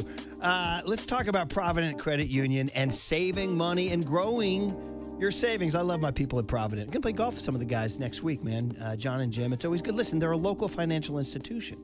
They are good here in the Bay Area for Bay Area workers, Bay Area families, and growing your savings with the Pick a Term Certificate. It's a simple savings strategy. So you just pick a time frame. You have a couple of bucks. You want to grow it. 3 months, 6 months, or a year. And right now, earn up to 3.60% annual percentage yield. So that's it. You set it up, you let it sit, and you let your savings work for you. So whether you're planning for maybe a holiday, spending spree, or a much-needed vacation, or simply building a stronger financial cushion, now is a great time to put your savings to work. You learn more at the website, providencecu.org, or stop by a local community branch. The rate is effective July 21, 2026. Minimum balance of $10,000. Early withdrawal penalties may apply. Federally insured by the NCUA. Provident Credit Union. Discover the best in retail and business banking right here in your community. Limited time offer. Start saving today.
This is The Big Hit, sponsored by Benjamin Moore Paints. Experience the Benjamin Moore retail difference at our independently owned authorized retailers today or at benjaminmoore.com. Murph and Marcus continue live from the Casino Matrix Progressive Jackpot Studios. Casino Matrix. Progressive jackpots are here. Where are you? Just drop in. 1-800-GAMBLER. We got September 23rd, Giants and Twins, 12:45 at Oracle Park. The Murph and Marcus Cambiar Special, $6.80 Coors Light, $10.45 Corona. Come on down. Let's go. There you go. Hey, you know what? We say people stop running from the truth, stop running from the people. We want to thank the Giants. They stopped running from the truth. They stopped running from the people. And our year-long campaign to get reasonable beer prices has worked for a day. On Wednesday, September 23rd, you're going to get, what was it again? Here, play that again one more time for me so I can take my notes here. Yeah, let's get this beer breakdown from Larry Beer. We got September 23rd, Giants and Twins, 12:45 at Oracle Park. The Murph and Marcus Cambiar Special, $6.80 Coors Light, $10.45 Corona. Come on down. Let's go. You're welcome, everybody. And believe it or not, just to prove that this world is an incredible place with 7 billion, there's people ripping this like, oh, man, I don't like that beer. Or I don't like those prices. I'm telling you guys, you can. What did old Abe Lincoln say? You can please some of the people some of the time or whatever. Yeah. I would think that you guys in this dreadful season that has been so bad that we got something. I'll tell you what, Marcus, I'm going on Wednesday, September 23rd. No questions asked. I'll be the first guy in the stadium that day. I mean, when's the last time a beer cost $6.80 out at Oracle Park, man? I don't think ever. Ever? I don't think they've ever sold a beer that cheap at Opening Oracle. day, 2000? I'd say they were probably more expensive back then. Probably. Like, these are like damn near candlestick prices. I'm going to go ahead and tell you guys, too, that I'm a season ticket holder, so we get 20% off. So I'm going to do a little math here. So that's $1.30. So I get in mine for like $5. I'll get a Coors Light for like $5.40. And by the way, I'm watching the Waistline, so I'll take the Coors Light. There you go. You and John Joe Curley crushing some Coors Lights. Oh, is that his drink? That's Curley's favorite beer. Oh, man. Oh, if the mountains are blue, they're getting drank.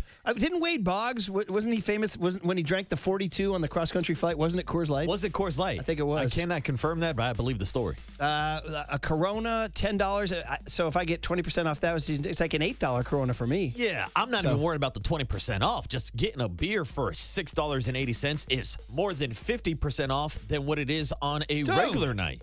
Like usually a Coors Light goes at the ballpark for like, I think it's $17, $18, and usually your craft beers are north of $20, $21, $22. So we're talking about beer prices being slashed in half for a full game. And I get the complaints to a certain extent. Yes, I would prefer lower beer prices every single day. As somebody that goes out to the ballpark almost every night, I spend a lot of money on beer. Maria Lopez actually asked me yesterday, how much money do you think you spend a year, a season on beer at Oracle Park? I said, Maria, that's math I don't want to do. Then she pulled out her calculator and started multiplying 81 games times $22 per beer. And Murph, it was north of damn near $2,000. So no, I don't want to think about how much money I've spent on beer alone this season. But for one day and one day only, I'll be double fisting beers at Oracle Park with these special Cambiar beer prices. That's all we do at Cambiar. We bitch and complain about the beer prices. Enjoy the Cambiar beer day. Cambiar, that's all you guys do all day long. Bitch about the game. Enjoy the game more. You would be shocked at how many negative texts are coming. There's a lot of positives.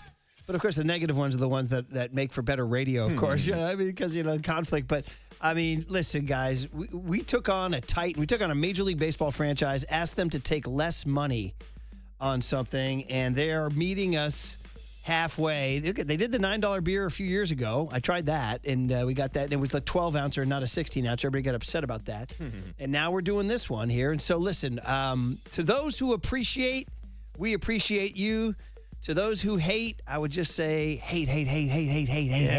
Keep hating. And there's been a lot of hate this season surrounding the San Francisco Giants, but let's all love each other for one day. Let's enjoy a couple cold ones. I'll see everybody out at the ballpark, and even a little pregame action, too. Sounds like we can get those beer prices at 58 Social before the game even starts. Right. 831 says, I'm still drinking 8 in the parking lot before I go in. Yeah. Well, that's fine. Well, you can now afford your 9th, 10th, 11th, and 12th that day. 831 says, all hail Marcus Beer Shea. Dude, this might be my best work ever. I mean, Murph and I really went into the lab and crunched some numbers on these potential beer promotions, and I think Larry's right. Like, this lines up perfectly to get cheaper beer prices, but also to represent our relationship with KMBR, the Giants, and us broadcasting games on both 680 and 104.5 FM. 925 says, I can now afford to drink enough to enjoy a game. Thanks, guys. Exactly. 510 KNB Ear. Great job, fellas. I'm not a big drinker, but great job. Thank you, Ninerhead Rick. That's nice. Yeah, shout out to our guy Dom in the YouTube chat who made those K and Beer R stickers already. 831 says, Marcus has proven if you dream hard enough, you can achieve anything. That's it. Dream it, believe it, achieve it. 818 says it was 73 beers? No, Wade Boggs didn't drink 73 beers, did he? 650 says fans have sold out that stadium out almost every game for a bad team. 12:45 on a Wednesday is false greed and all. See, look at, come on, guys. But I will say, despite how bad this season has been, I still love going to Giants Day games on a Wednesday. 408 says, way to go, gents. But really, beer prices drop on a random Wednesday day game in late September? Yeah, well, yeah. What do you guys want for nothing? Veal cutlets? We're living in the real world here, people. God dang. Look, I'll say the same thing about these beer prices on one day as the same thing I'll say about my dating life, Murph. Beggars can't be choosers. Appreciate what you have, even if it is only for one night or one day. Hey, nothing wrong with a little one-night stand. By the way, down at the beer stand. Yeah, there we go. Or a few minutes. All people or 20 minutes and a ham sandwich, Walter. A lot of people still checking in. There's a good one. 707 just says, good job, guys. I appreciate that very much here. Because there's these other ones saying, a 209 says Coors Light is a good day beer. So there you go. Yeah, it's a good day drinking beer if you're planning on throwing back 10 to 15 beers. 650 says Giants versus Twins at beer o'clock. Beer o'clock. It's 5 o'clock somewhere. 650 says, I will still be there, yes. Here you go. 707 says, well, yeah, there's just so many different. Here's a good one. 707 says, I don't have a good comment about the beers. I don't have a positive comment about the beers of the cart. Would you take 2 negative comments? Others saying, are they going to give you in a shot glass? Blah, blah, come blah. On. Well, guys, once again, if you're just tuning in, you missed it. Larry Bear at the end of our executive show dropped Walt this offer to us here. We got September 23rd, Giants and Twins, 12:45 at Oracle Park. The Murph and Marcus KMBR special, $6.80 Coors Light, $10.45 Corona. Come on down. Okay, there you go. I'll be there. And as our great listener, Clayton Wu, Brian Wu's dad, BWU22, says, great, now you guys are almost as cheap as T-Mobile Park. Yeah. $8, man. Good stuff, man. All right, well, listen, they made that our big hit. Was it going to be Tugboat Wilkinson, who we had on the show, by the way, this morning, if you missed it. 6:05 this morning, we had Tugboat. We had some fun little discussion about his childhood and his night last night, and he was not upset about the 2 innings. He was funny at the end of the interview. He said, so I'm available this weekend in Boston. And we're like, yeah, you're available this weekend in Boston. He goes, no, don't quote me. Don't quote me. He's a soldier. He doesn't want to tell Tony. But Tony himself said that he is available this weekend in Boston. Yeah, I would not be surprised to see Tugboat this weekend against the Boston Red Sox. Hell, I wouldn't be surprised to see Tugboat on that September 23rd taking down a couple beers. Tugboat looks like a guy that could throw down a couple Coors Lights. 408 says, KN Beer, the beer leader. Great job, boys. Hopefully this is the first of many promos like that. You got the first step done and proving it can be done, and that's awesome. We're going to take that positive text and call it a segment. Yes, all right, buddy? and just to clarify for the 650 who had the same question as a young Jack Loader of why beer prices are $10.45 and not $10.50, it's because of the FM dial. In case you don't know, Giants games are broadcasted on 104.5 FM as well as 680 AM. All right. You know what, everybody? I say to the haters, you're welcome. You're welcome. Mm-hmm. Murph and Marcus here. They stopped running from the truth. They stopped running from the people. Can you find me some Colin Kaepernick there? Stop running from the truth. Stop running from the people. That's it. Yeah. They listened. And They the best listened. part about the morning show, getting these beer prices are so cheap, we can pour one out for Paulie Mac. Let's invite Paulie to the Hell game. yeah, absolutely. Let's invite Paulie to the game. Paulie and I will be doing Sound Summit pretty Nice. soon. We'll Hell be doing yeah. September 12th. So see you guys up at Mount Tam. And I don't know what they're going to charge for a beer at Sound Summit, but it ain't going to be $6.80. I'll tell you that. I'm getting me, how many Coors Lights? What do you think, 4? Oh, I'm starting at 6. Will you drink a Coors Light? Yeah, I know I'll you're take a that a craft beer Coors Light. guy. Yeah, I'm more of a craft beer guy. I like my hazies, but to the texter's point from earlier, if I'm doing like an all-day drinking marathon with a guy like John Joe Curley, yeah, on St. Patrick's Day, we both threw down at least a dozen Coors Lights. There you go, buddy. It sits nicely in the gut. All right, guys. Todd Husak going to talk to us about the 49ers. Is their defense a worry? And then early pregame at 9:10. How about that? Giants Guardians today at 12:10. Or pardon me, 9:10 pregame, 10:10 first pitch. Landon Roop on the hill against Gavin Williams. Giants could try to win a series from Pat Bailey's Guardians. But Todd Husak on the 49ers, and we'll see what the Niners charge for beer on the Sports Leader. We're going to get drunk before the game. We're going to get drunk during the game. And then we're going to get drunk after the game.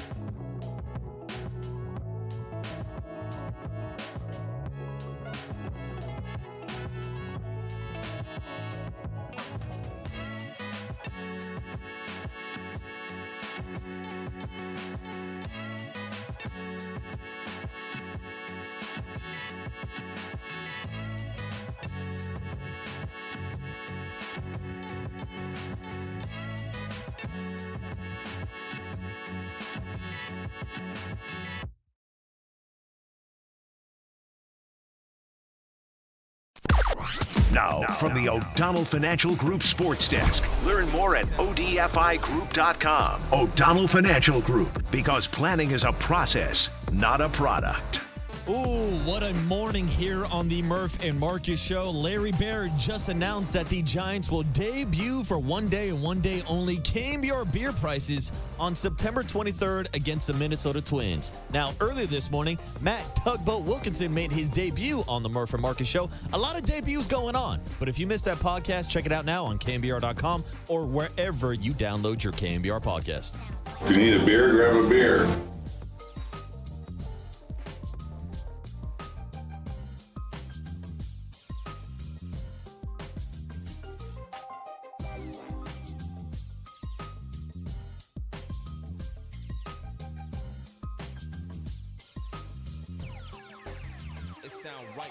Hey, my good friends at El Cerrito Honda. I'm driving that 2025 Honda CRV Hybrid from El Cerrito Honda. If you see me on 19th Avenue or Park Presidio with that El Cerrito Honda license plate frame, give a little wave.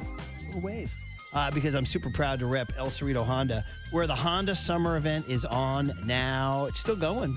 The Bay Area's best selection of new Hondas. I'm telling you, it's the place to go, man. The Honda Civics, the Honda CRVs, the Honda Accords, Honda Pilots, all ready to roll. You're going to get great service. You're going to get great pricing. You're going to get great experience over there at El Cerrito Honda.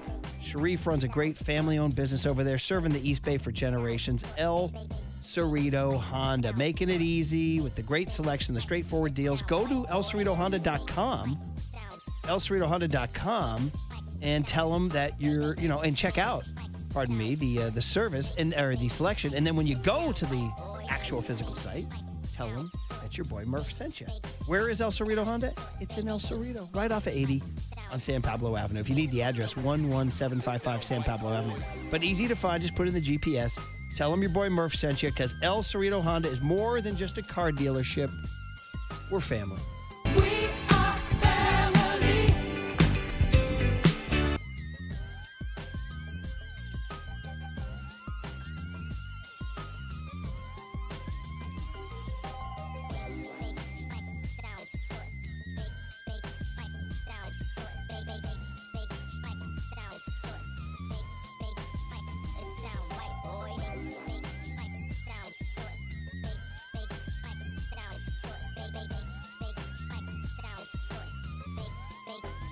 It sound right, boy.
And now it's time for the Protect Your Assets Business and Technology Report with me, David Hollander.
Now back to Murph and Marcus on The Sports Leader. Streaming live on thesportsleader.com and KNBR. The Sports Leader app.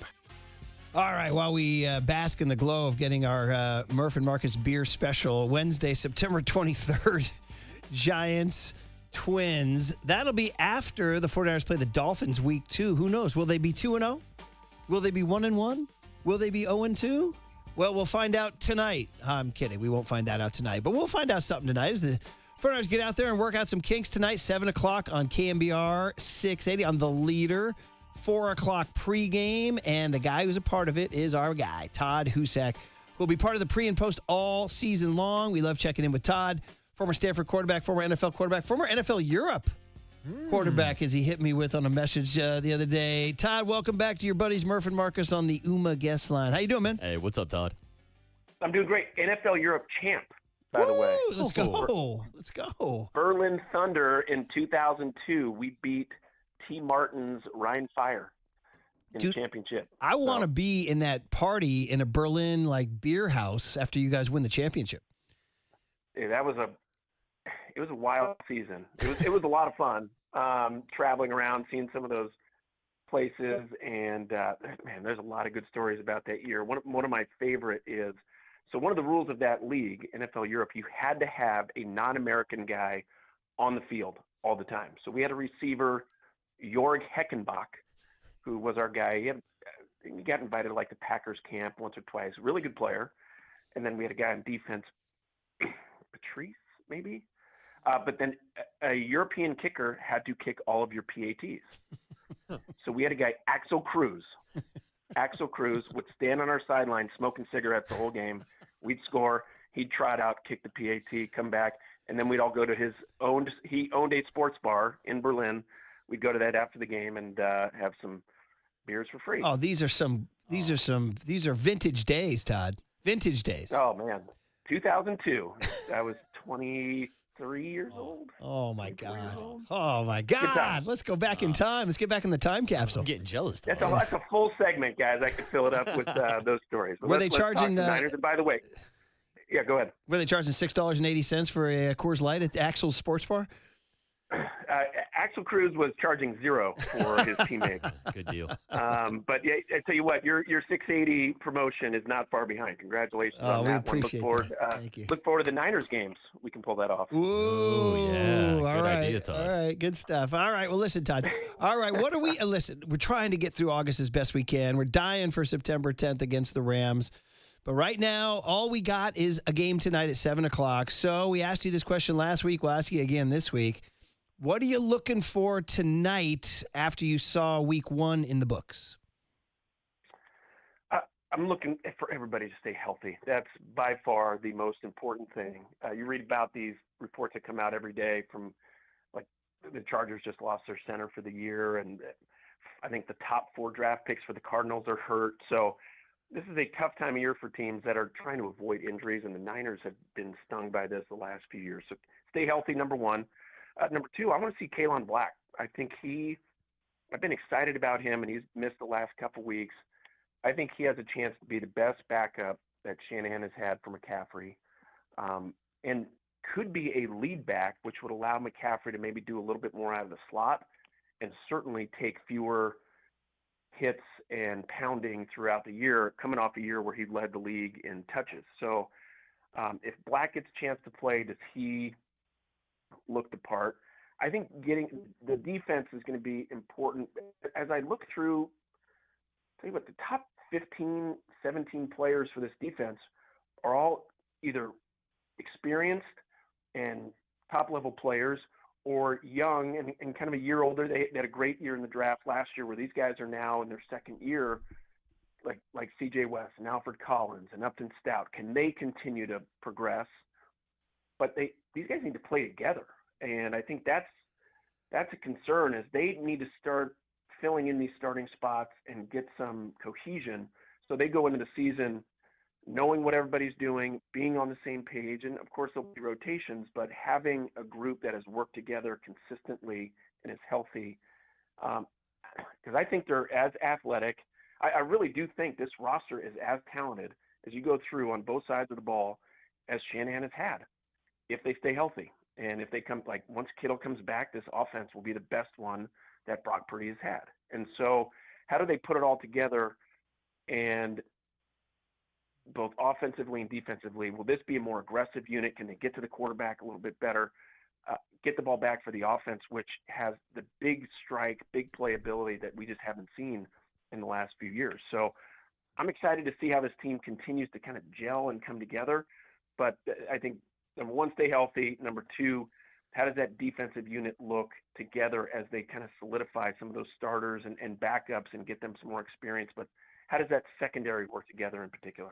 Todd, I'm on the same page as you, as wanting to see more from Kalen Black and see what he can do as potentially the RB2 in his backfield for the 49ers. But my bigger question is, how do you get Christian McCaffrey off the field? Because even last season when they brought in Brian Robinson, I thought they were going to lighten his workload. Christian McCaffrey still led the NFL with 413 total touches on the season. So if you had to draw up a game plan of when the best time to take CMC off the field, is it goal line situations? Is it short yardage? Like, when can you actually afford to take Christian McCaffrey off of the field for the 49ers? That's the challenge that coaches face. They trust him so much. He doesn't fumble. He's great in short yardage. He's one of the best short yardage backs because of his patience and his vision and his ability to feel in space and get that extra yard. And he's so good after contact, and he's strong. How do you take him off the field in any situation? He's a great third down back, right? You want to get him in space against I think the ways they can do it, if Kalen Black can prove to be a 10-carry-a-game guy. Well, number one, the best way to do it is to get a backup who can get 5 yards a carry. Right? If he comes out and shows those same skills, that he has the vision and the patience and the understanding of the offense where they can put him, they can give him those carries, and he can run off tackle, make the first guy miss, run through the first contact, and get 5 or 6 yards. That will give him more carries, which gives Christian McCaffrey. That's been part of the problem. Robinson had a couple good games or good plays last year. I don't think they had the trust in him. It wasn't so much they loved Christian McCaffrey so much. I don't think they had the faith in the backup to get the job done. If they find somebody that can take that workload off, I think the second thing it does is give McCaffrey a chance to work as a receiver a little bit more, where he's not taking the hits from the defensive linemen and the linebackers. He's out in space and covered by a safety. And that's, getting run out of bounds after a 5-yard out route that you catch and run up the sideline for 6 more yards and you get pushed out is a lot better than an 11-yard run between the tackles where you're taking the hits from the defensive lineman and the safety comes and cleans you up. That's, I think you can have this similar amount of touches, but the result is so much different because of where you're getting him the ball in space and creating matchups that are more favorable for him. So I don't think I would love to see Christian McCaffrey still lead the team, certainly in touches, which I'm hopeful he will, but also be near the top in the league. But you can do it in different ways that limit his exposure to injury. Hey, Todd, you're a quarterback, and so let's talk quarterbacks. And the guy who performed, even though he got injured, and I don't know his status for tonight, is Curtis Rourke. So much so that Eric Branch of the Chronicle wrote a story saying Niners could trade Mac Jones at the trade deadline because that's what he wrote. He wrote it in the Chronicle. He said they could trade Mac Jones because his contract ends this year and go with Curtis Rourke as the backup. I don't know. You chuckled, Todd. Well, no, I think it's legitimate based on what Curtis Rourke showed. Now, to put it into perspective, he's played a quarter and a half and looked great doing it against the ones. That's probably an overreaction, but going into this, literally, we talked about this in the pre-game show of last week's game. Ideally, Rourke plays so well that they're in a position where they can either trade Rourke or Mac Jones. Now, I think it's a lot to ask a team to see so much in Rourke that they're going to trade for him. But to have him play so well in a quarter and a half that becomes a story. And he gets injured, by the way. But I think that's a testament to how good he looked in that game. And to hear the reports, I'm a huge believer in hearing what a player's teammates say about him and coaches say about him. Now, coaches are going to be, I think, more effusive than teammates. But everybody was impressed by him, his ability to get to play in and out of the huddle, to command the guys. He made the right decision. I was impressed by his athleticism. He avoided some sacks and made some plays with his legs. He was on time. He was accurate. I think all the things you wanted to see from a young quarterback who hasn't played much. So there was so much unknown about him. And I think that's a spot where the 49ers have to be realistic on. Mac Jones will not be a part of the team next season. So is Rourke a guy that they can continue to develop? And he certainly looked the part of a young quarterback who has a chance to be very successful in the league. Again, we're basing it on a quarter and a half of a preseason game against Tennessee, but that's how impressive that was that we're even having this conversation. So that you watch some of those other preseason games and quarterbacks can't take a snap. They're throwing the ball 15 yards out of bounds. Rourke didn't do that at all. He was in command, in control. And certainly the 49ers have had a good recent history of developing young quarterbacks to be successful, not just for the Niners, but around the league. And so I wouldn't be surprised to have, if there's teams that have interest, let's say somebody gets hurt around the league, Rourke's probably on their list. That's not a stretch. Todd, last question for me real quick before we let you go. I want to ask you a quick question about Justin Herbert, who might get a couple snaps tonight. But if you had to draw up like a prototype NFL quarterback, Justin Herbert seems like he checks all of the boxes. But with that being said, he is 0-3 in his playoff career. Now they're bringing Mike McDaniel this year to run that system. Do you think that Mike McDaniel can maybe unlock the full potential of Justin Herbert and maybe take him to that next level that we haven't seen yet? Well, a couple interesting things. Murph, you'll like this. I've played in a golf tournament with Herbert up at Bandon Dunes the last couple of years. Nice. That dude is enormous. Like, he is a giant man. He's got to be 6'7", 250 pounds, 255. Like, he is huge. And he can hit the golf ball a long way. That's not a big surprise. Here's what's interesting. By every metric, Brock Purdy is a better quarterback in the NFL. He's performed better. His stats are better. He's made it further in the playoffs. He's won some tight games. Yet everybody would rank Herbert higher than Brock Purdy because of, I think the highlight plays, like Herbert can do it all. Now, can he put it together? I think McDaniel being there will have a huge impact on his development. I think he runs an offense that allows players to be successful, grow. They have an interesting offensive coordinators like that and quarterback coaches like that do a great job of putting more on a young quarterback without making it so stressful that they fall apart. And I think he'll benefit from that situation because there's nothing he cannot do physically. He's big and strong and fast and can throw the ball 75 yards and can do all those things, but it just hasn't come together for him. McDaniel has a chance to put that together, assuming they can block for him and everybody's healthy for them.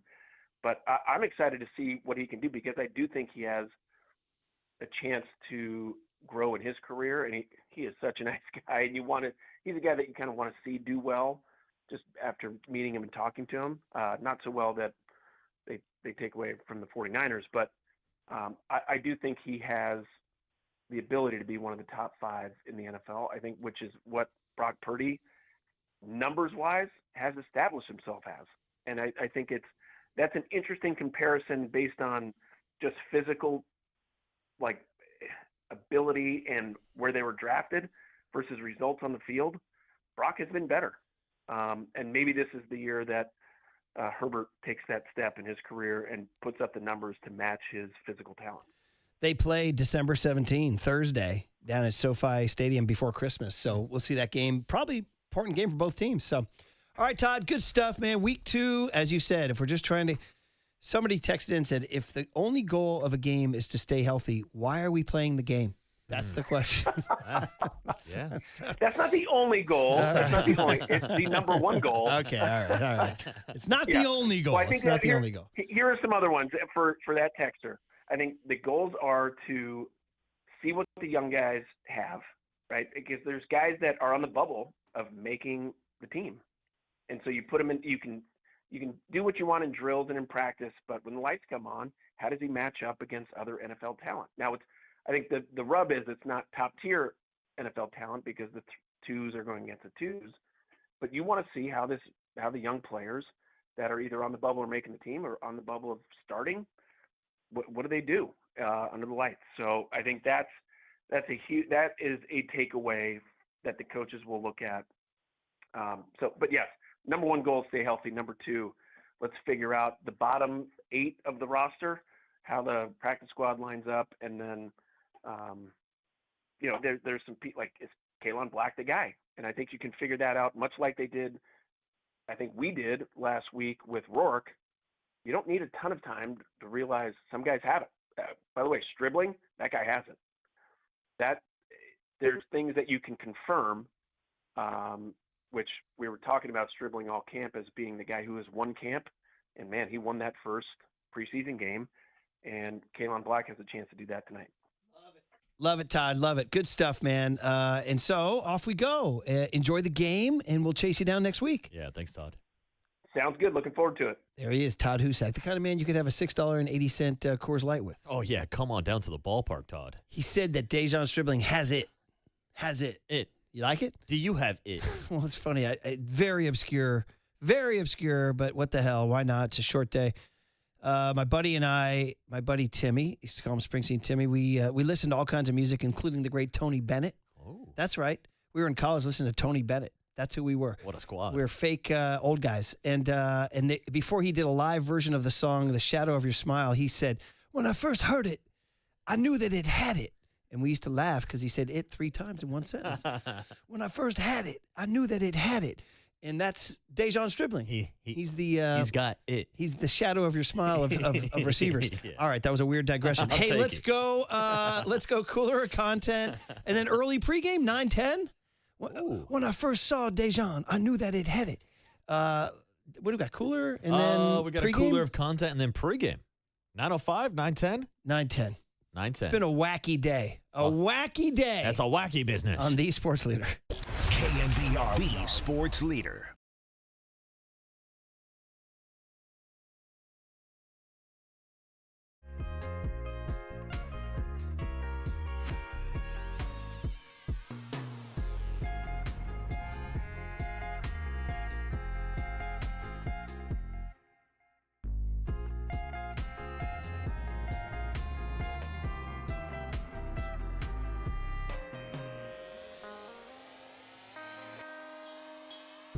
Let's talk about Kalshi, America's #1 prediction platform, and baseball. Sure, we can do anything, but let's focus on baseball because there's no better place to be than Kalshi. Games every day, baby. America's #1 prediction market platform. Let's talk baseball in terms of big picture. You want to go World Series champ? You like the Red Sox? Marcus doesn't. If they're trading at approximately 8% to win it all, that means a $100 trade pays out approximately $1,200 with a win. How about Kyle Harrison's Milwaukee Brewers? They're at approximately 16% to win the National League flag, meaning a $100 trade pays out approximately $600 with a win. So on Kalshi, what you do is you trade against peers in a live market, meaning there's no house. And as the probability changes, you can buy in and out of your position. How do you do it? Download the Kalshi app. Use the code MURPH, M-U-R-P-H, to get $10 when you trade 10. K-A-L-S-H-I, Kalshi. Trade on anything. 18 plus only. Restrictions and eligibility requirements apply. Event contract trading involves risk and may not be suitable for all investors. Kalshi products are not available in all jurisdictions. Prices, values, and available markets may differ from those mentioned. For more information, see kalshi.com/regulatory. West Virginia, Mountain Mama, take me home, country road.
All right, everyone, chill. This is the cooler He's bitten a cooler of content. Cornucapacious of joyful news. We might be on to something.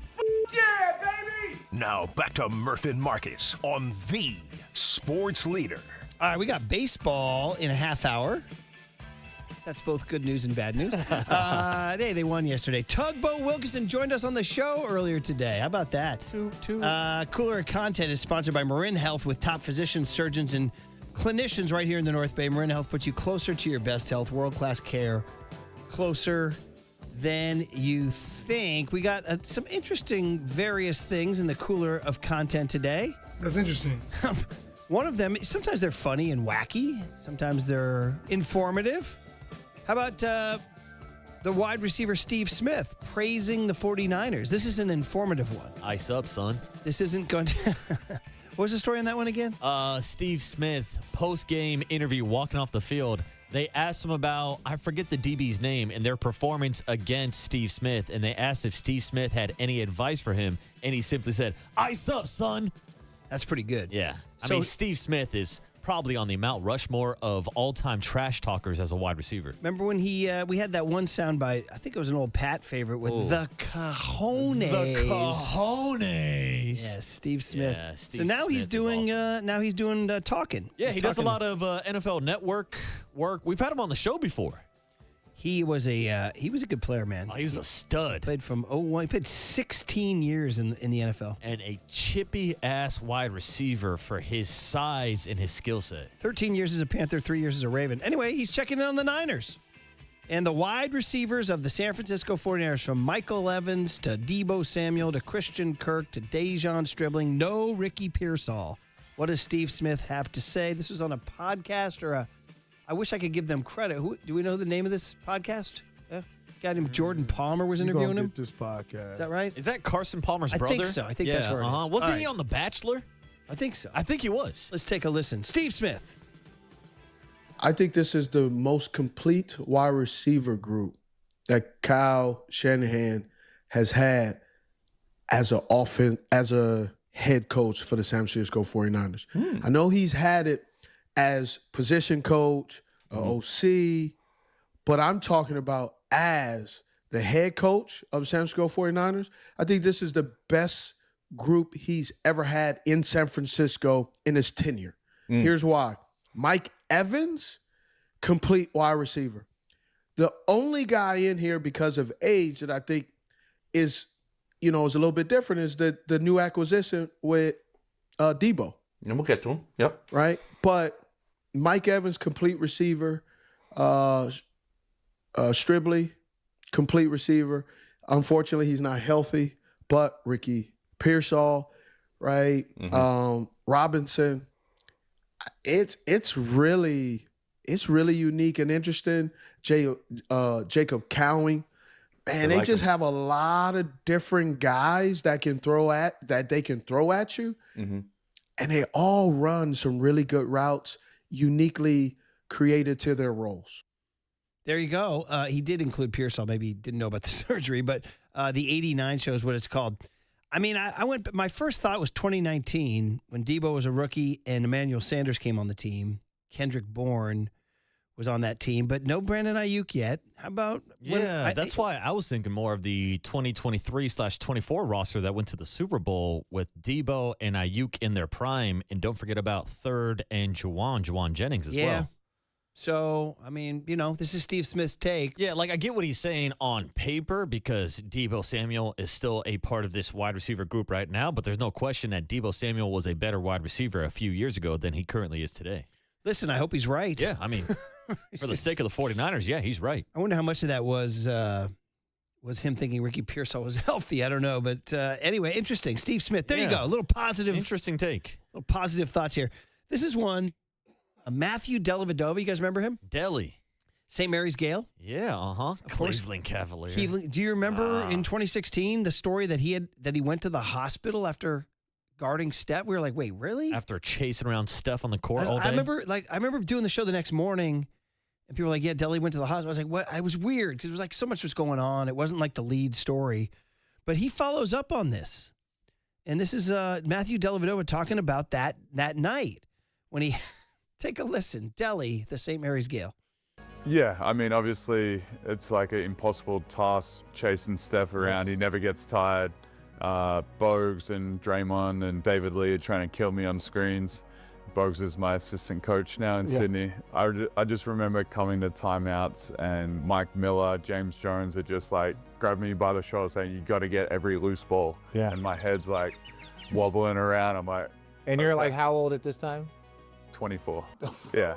I had 4 years of college. Yeah, so, okay. Yeah, just found a way to get it done. It was a big win, and the crowd, as you know, is just going nuts. And so you're just feeding off your teammates, the crowd. Okay, so let's talk to the death, right? So post-game. Now, we're not saying actual death, but hey, so after the game, what happens to your body? How many minutes did you play that day? We'll put the stats up. Yeah, I don't know. We'll put the stats up. A lot. And so kind of get in the locker room, they do the talk, but I start cramping. Steve and UK take me back there. They like cut my tights. They're trying to rub ice. They cut your tights off? Like my padded tights. Oh, because you couldn't like get them down? Yeah, you were just like my quads are cramping, my hammies are cramping, so you can't stretch one or the other. I'm just in a world of hurt. Then they just like carry me and put me in the ice bath up to like here, and I'm just sitting there, and then seizing, your body slowly just the cramps kind of go away. And then we only had one day in between the games, and so I think Steve and the docs were like, yeah, your best shot at getting ready for the next game is going to hospital and just getting an IV overnight. And so I think I went to hospital. And you stayed the night in the hospital? And then I think I came. No, it's okay. Wait, did you stay the night in the hospital? Yeah. And then the next day I go to, the little media shoot around stuff, and I'm like, all right, I'm fine. You're like, I'm fine. Like nothing happened. So there you go. Long cut, but legendary.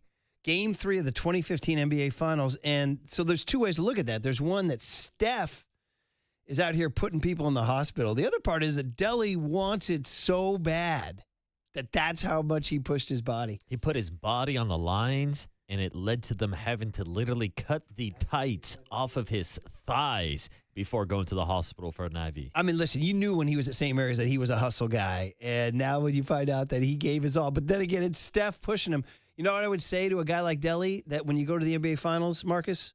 Out here, you find out who really wants it. That's it right there. Yeah, and Steph Curry wanted it. So did Delly. Yeah, he did. 2015, though. Warriors got that one. Yeah. Warriors got that one. By the way, like a weird mashup of like the accent from Delhi there and that weird like music bed. It felt like I was like going through like an outer body experience listening to that story. That's pretty funny. Yeah, I started thinking about like conspiracies and stuff. All right. Did you guys see Draymond Green get surprised with a lion head goose on his China tour? No, I saw some clips of him on the streets of China, Well, but I've not seen this clip. This is for you YouTube Twitchers and video people. He's in China for some reason. Must be business, I'm guessing. And I don't know, would you be shocked if somebody brought you a goose? First of all, it's called a lion head goose. It doesn't actually have a lion's head. Yeah, I need some clarification. What the hell is a lion head goose? Roll the video here. Well, tell me what you think. It's like in a public square. This is his goose. He's sitting there. It's alive? Hell to the no. Why would you run away from the goose? Geese are like extremely like territorial. They will attack you. I've seen geese attack you before. I was on a golf course at San Lorenzo. It was either a goose or a swarm. Dude, this guy came at me, bro. He wasn't stopping. I have a golf club. I'm like, do I have to go to the 5-iron here? Do I have to go to Elam Nordegren on you? And defend your turf. Yeah. So there you go. That's why you ran away. No, I would not want that as a kid. I mean, that guy's hell no. How funky is your chicken? How Nice loose is your pause, goose? Walt. Get Nice the hell pause. out of there, Draymond. On that. All right, I'm looking at the clock and I'm looking at the 9:10. We won't get to the Trent Williams gibberish.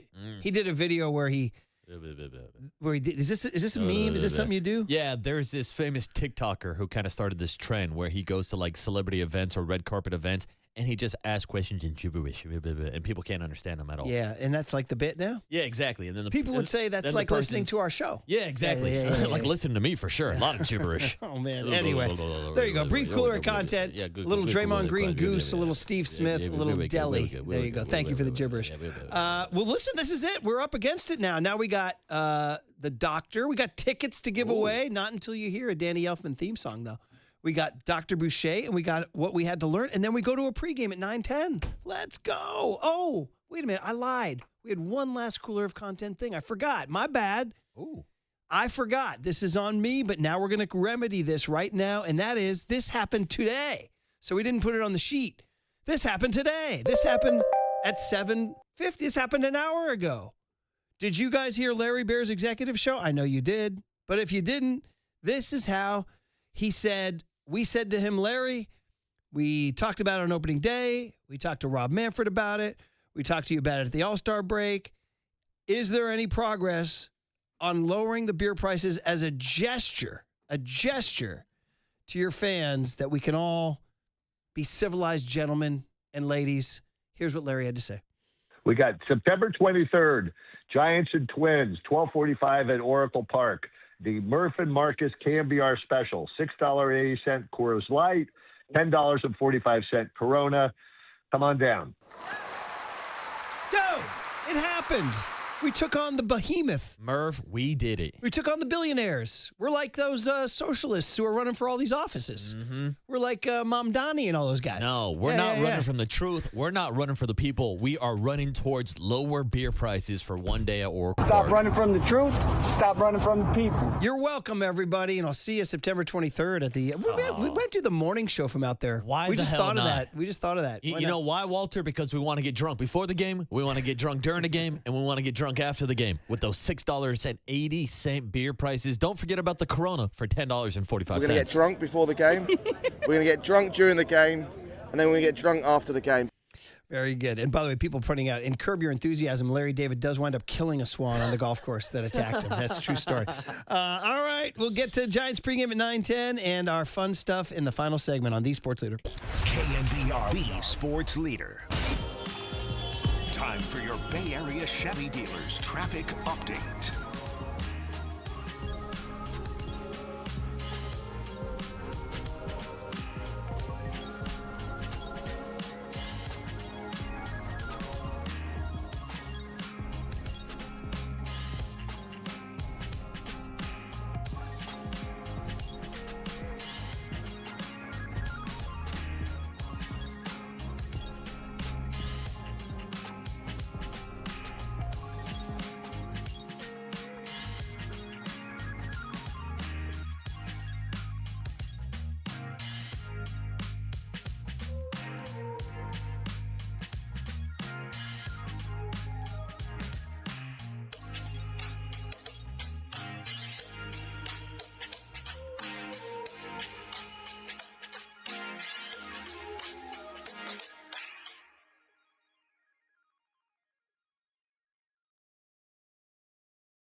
Listen to the sports leader anytime, anywhere. Download KNBR, the sports leader app. Murph and Marcus continue live from the Casino Matrix Progressive Jackpot Studios. Casino Matrix. Progressive jackpots are here. Where are you? Just drop in. 1-800-GAMBLER. You hear that? The magic of a Danny Elfman score. This is for the movie called Big Fish. Big Fish. Big Fish, buddy. Little big fish, pond. Big fish, little pond. Little fish, big pond, whatever. Big Fish. Danny Elfman, kind of a mystical sound here. Call Curly if you want to see the great Danny Elfman at the Masonic on October 2nd. Caller number 10, 415-896-KNBR. Caller number 10, 415-896-KNBR. 2 tickets to see Danny Elfman at the Masonic. October 2, the prize is furnished by Live Nation. Find the official rules at thesportsleader.com. Tickets are on sale now at livenation.com. Danny Elfman, film composer, singer, songwriter. He's composed over 100 feature film scores. Tim Burton's composer for more than 35 years. Having scored 17 Tim Burton films, such as Batman, Pee-wee's Big Adventure, Beetlejuice, Ed Scissorhands, Chuck and the Chocolate Factory, Big Fish, Alice in Wonderland, and more. Nightmare Before Christmas, on and on and on, and you're welcome. Those are free tickets, and you're listening to KNBR AM and KNBR FM San Francisco, the sports leader, a Cumulus media station. Wow, there's a lot of four voices, like a big woo. There's a lot of sound going on here. Have you seen the Big Fish? I have not. Huh. I wish I was a better fisherman. I do enjoy it, but I just never was a part of my life growing up. When I do it, it's fun. Enjoy it. And then I say, I should do that more. And then I don't. Now, let me ask, is The Big Fish a biopic on the life of former board operator Steve Fishman? I'm Fish. I'm signing off. I'm going to go jump back in my tank somewhere. Bro, that's incredible. One of my favorite all-time KNBR drops. I'm Fish. I'm signing off. I'm going to go jump back in my tank somewhere. Damn, he had a show? Dude, a shout out to the OGs, the true P1s that remember Steve Fishman talking Sharks hockey on 1050, I believe. I believe he was a Terra Linda Trojan, Steve Fishman. Shout out the Fish Tank podcast. What show did he have? I think he did a podcast. Not sure if it was live on 1050 or not, but he did a Sharks podcast back in the day. For everybody complaining that KNBR used to not cover the Sharks, don't tell that to my guy, Steve Fishman. I'm Fish. I'm signing off. I'm going to go jump back in my tank somewhere. Was that his sign off? Yeah, I'm Fish. I'm going to go hop back into my tank. How did you know that? Dude, believe it or not, that guy, that voice is one of the first people that trained me here at KNBR. You know what? This is I was incredible. taught everything I learned from Steve Fishman. Well, you too, buddy? You too? Yeah, dude, it's the rite of passage. You get a dose of OD of Overnight Dave, and you get a dose of Fishman. Dude, Fish was a legendary character. I remember him very well. I just, I wasn't expecting to hear that rejoin. I'm delighted I heard it, and I didn't know that he trained you guys. Yeah, you're also talking about our former union representative. I believe he appointed himself to represent KNBR. He did, yeah. That's incredible. You know what? Every now and then he Good crops hands, up on social. He's down in he's in his tank. He's down in Arizona, isn't he? Yes, he is, yeah. Where there's very few fish. No, yeah, not a lot of fish. All right. Hope you like I'm Fish. I'm signing off. I'm going to go jump back in my tank somewhere. 408 says, I saw Boingo a bunch of times in the 80s and 90s. They crushed it. Yeah, he's also from Oingo Boingo. We've done this 2 weeks of Danny Elfman tickets. Week 1, we did all Oingo Boingo rejoins. But people want Danny Elfman. Week 2, we did his movie scores. Tomorrow will be Reggae Friday, so we might have to go to Oingo Boingo and find a reggae cover. Oh, it's out there. Of Oingo Boingo. I feel like I didn't listen to enough Don Was this week. I was busy this past weekend, so I didn't get my Don Was dinner party, so we're going to have to probably play more ordinary reggae rejoins other than the deep reggae pulls of a Don Was. I'll give you a little Cali reggae. Okay, that's your deal. A little white boy summer. All right, let's go, Doctor. The most terrifying words in the English language. Dr. Boucher will see you now. Let's go here, buddy. Step into my office, Walter, because it is time for today's Stanford Healthcare Health Report, sponsored by Stanford Healthcare. And we've got an injury report fresh off the presses this morning. The latest roster move of the San Francisco Giants. They announced this morning that Keaton Wynn is being placed on the 15-day IL with right elbow neuritis. Now, once again, Keaton Wynn dealing with elbow issues. But if you are a bereaver in San Martin, like my guy Murph, he is the corresponding move. He's back in the bullpen today as the Giants get ready to take on the Guardians in just a few minutes. Who'd they put on the IL? Keaton Wynn back on the IL with elbow issues again, which is tough to see. But hey, that is today's Stanford Healthcare Health Report, sponsored by Stanford Healthcare. Does this go back to when they pitched him 3 days in a row? Yeah, that's the first time he ended up on the IL with elbow issues. Dang. I don't like it. But then I saw his face. Now I'm a bereaver. Now you're a bereaver. There he goes, man. And now he's back in the bullpen today. All right, good stuff, man. Okay, well, listen, it's been a wacky day. We had Tugboat Wilkinson on this morning. If you guys missed it, it was fun to have him. He's a shorter answer guy, but we enjoyed talking to him after his performance. And I'm just going to go on record saying I was not as upset as my social media was about his 2 innings. Listen, I get it. I understand where you guys are coming from. But I'm at the point in the season where it's like this season has been such a disaster that I'll take my 2 and just like for whatever reason, it did not enrage me like it did some people said they blew his debut. And I saw my man Bonte. I love Bonte, but he goes, way to hype this guy's debut and then only pitch him 2. And I said to Bonte on Twitter, I said, nobody hyped it. I'd say the media hyped it up more than anything. No, Giants said nothing. Yeah, Giants said not a word, and in fact, they barely even acknowledged the transaction. No, it was actually Jeff Passan who surprisingly broke the news. And I think it goes back to the fascinating look and the nickname of a tugboat, Matt Wilkinson, instead of actually focusing on what the potential plan is. With that being said, I can say I was a bit confused. I wasn't throwing empty beer cans at the TV or anything, but I definitely felt like Jason Kidd in that 3rd inning. Because it was confusion. Little confusion of why he was done so quickly. And some people said they saw him shaking his head in the dugout. He said after the game he was upset that he fell behind some guys. Listen, again, it was a success. He's available in Boston this weekend. I don't know if he's going to be a starter for them or a reliever or what. But, I mean, listen, I'm just going to take it. I enjoyed it. Adrian Hauser, is he part of the 27 rotation? Yeah, I mean, we're sitting here complaining about a game that the Giants won 1-0, and Adrian Hauser was out here hitting 98 miles per hour. Good for Adrian Hauser. Good for Tugboat Wilson. Good for the Giants just to get back in the win column. Only their second 1-0 win all year. And is Dylan Smith, what's Dylan Smith's role? I see him as an 8th inning guy. I don't know if he can be a full-time closer. I mean, maybe. Who knows? I mean, surprise me, Dylan. Be that guy. But he's got a great attitude. He attacks. And he got a 6-out save. Shout out my childhood there, buddy. Or Brian Wilson used to get those for Bruce Bochy sometimes. Frequently 5-out saves, though.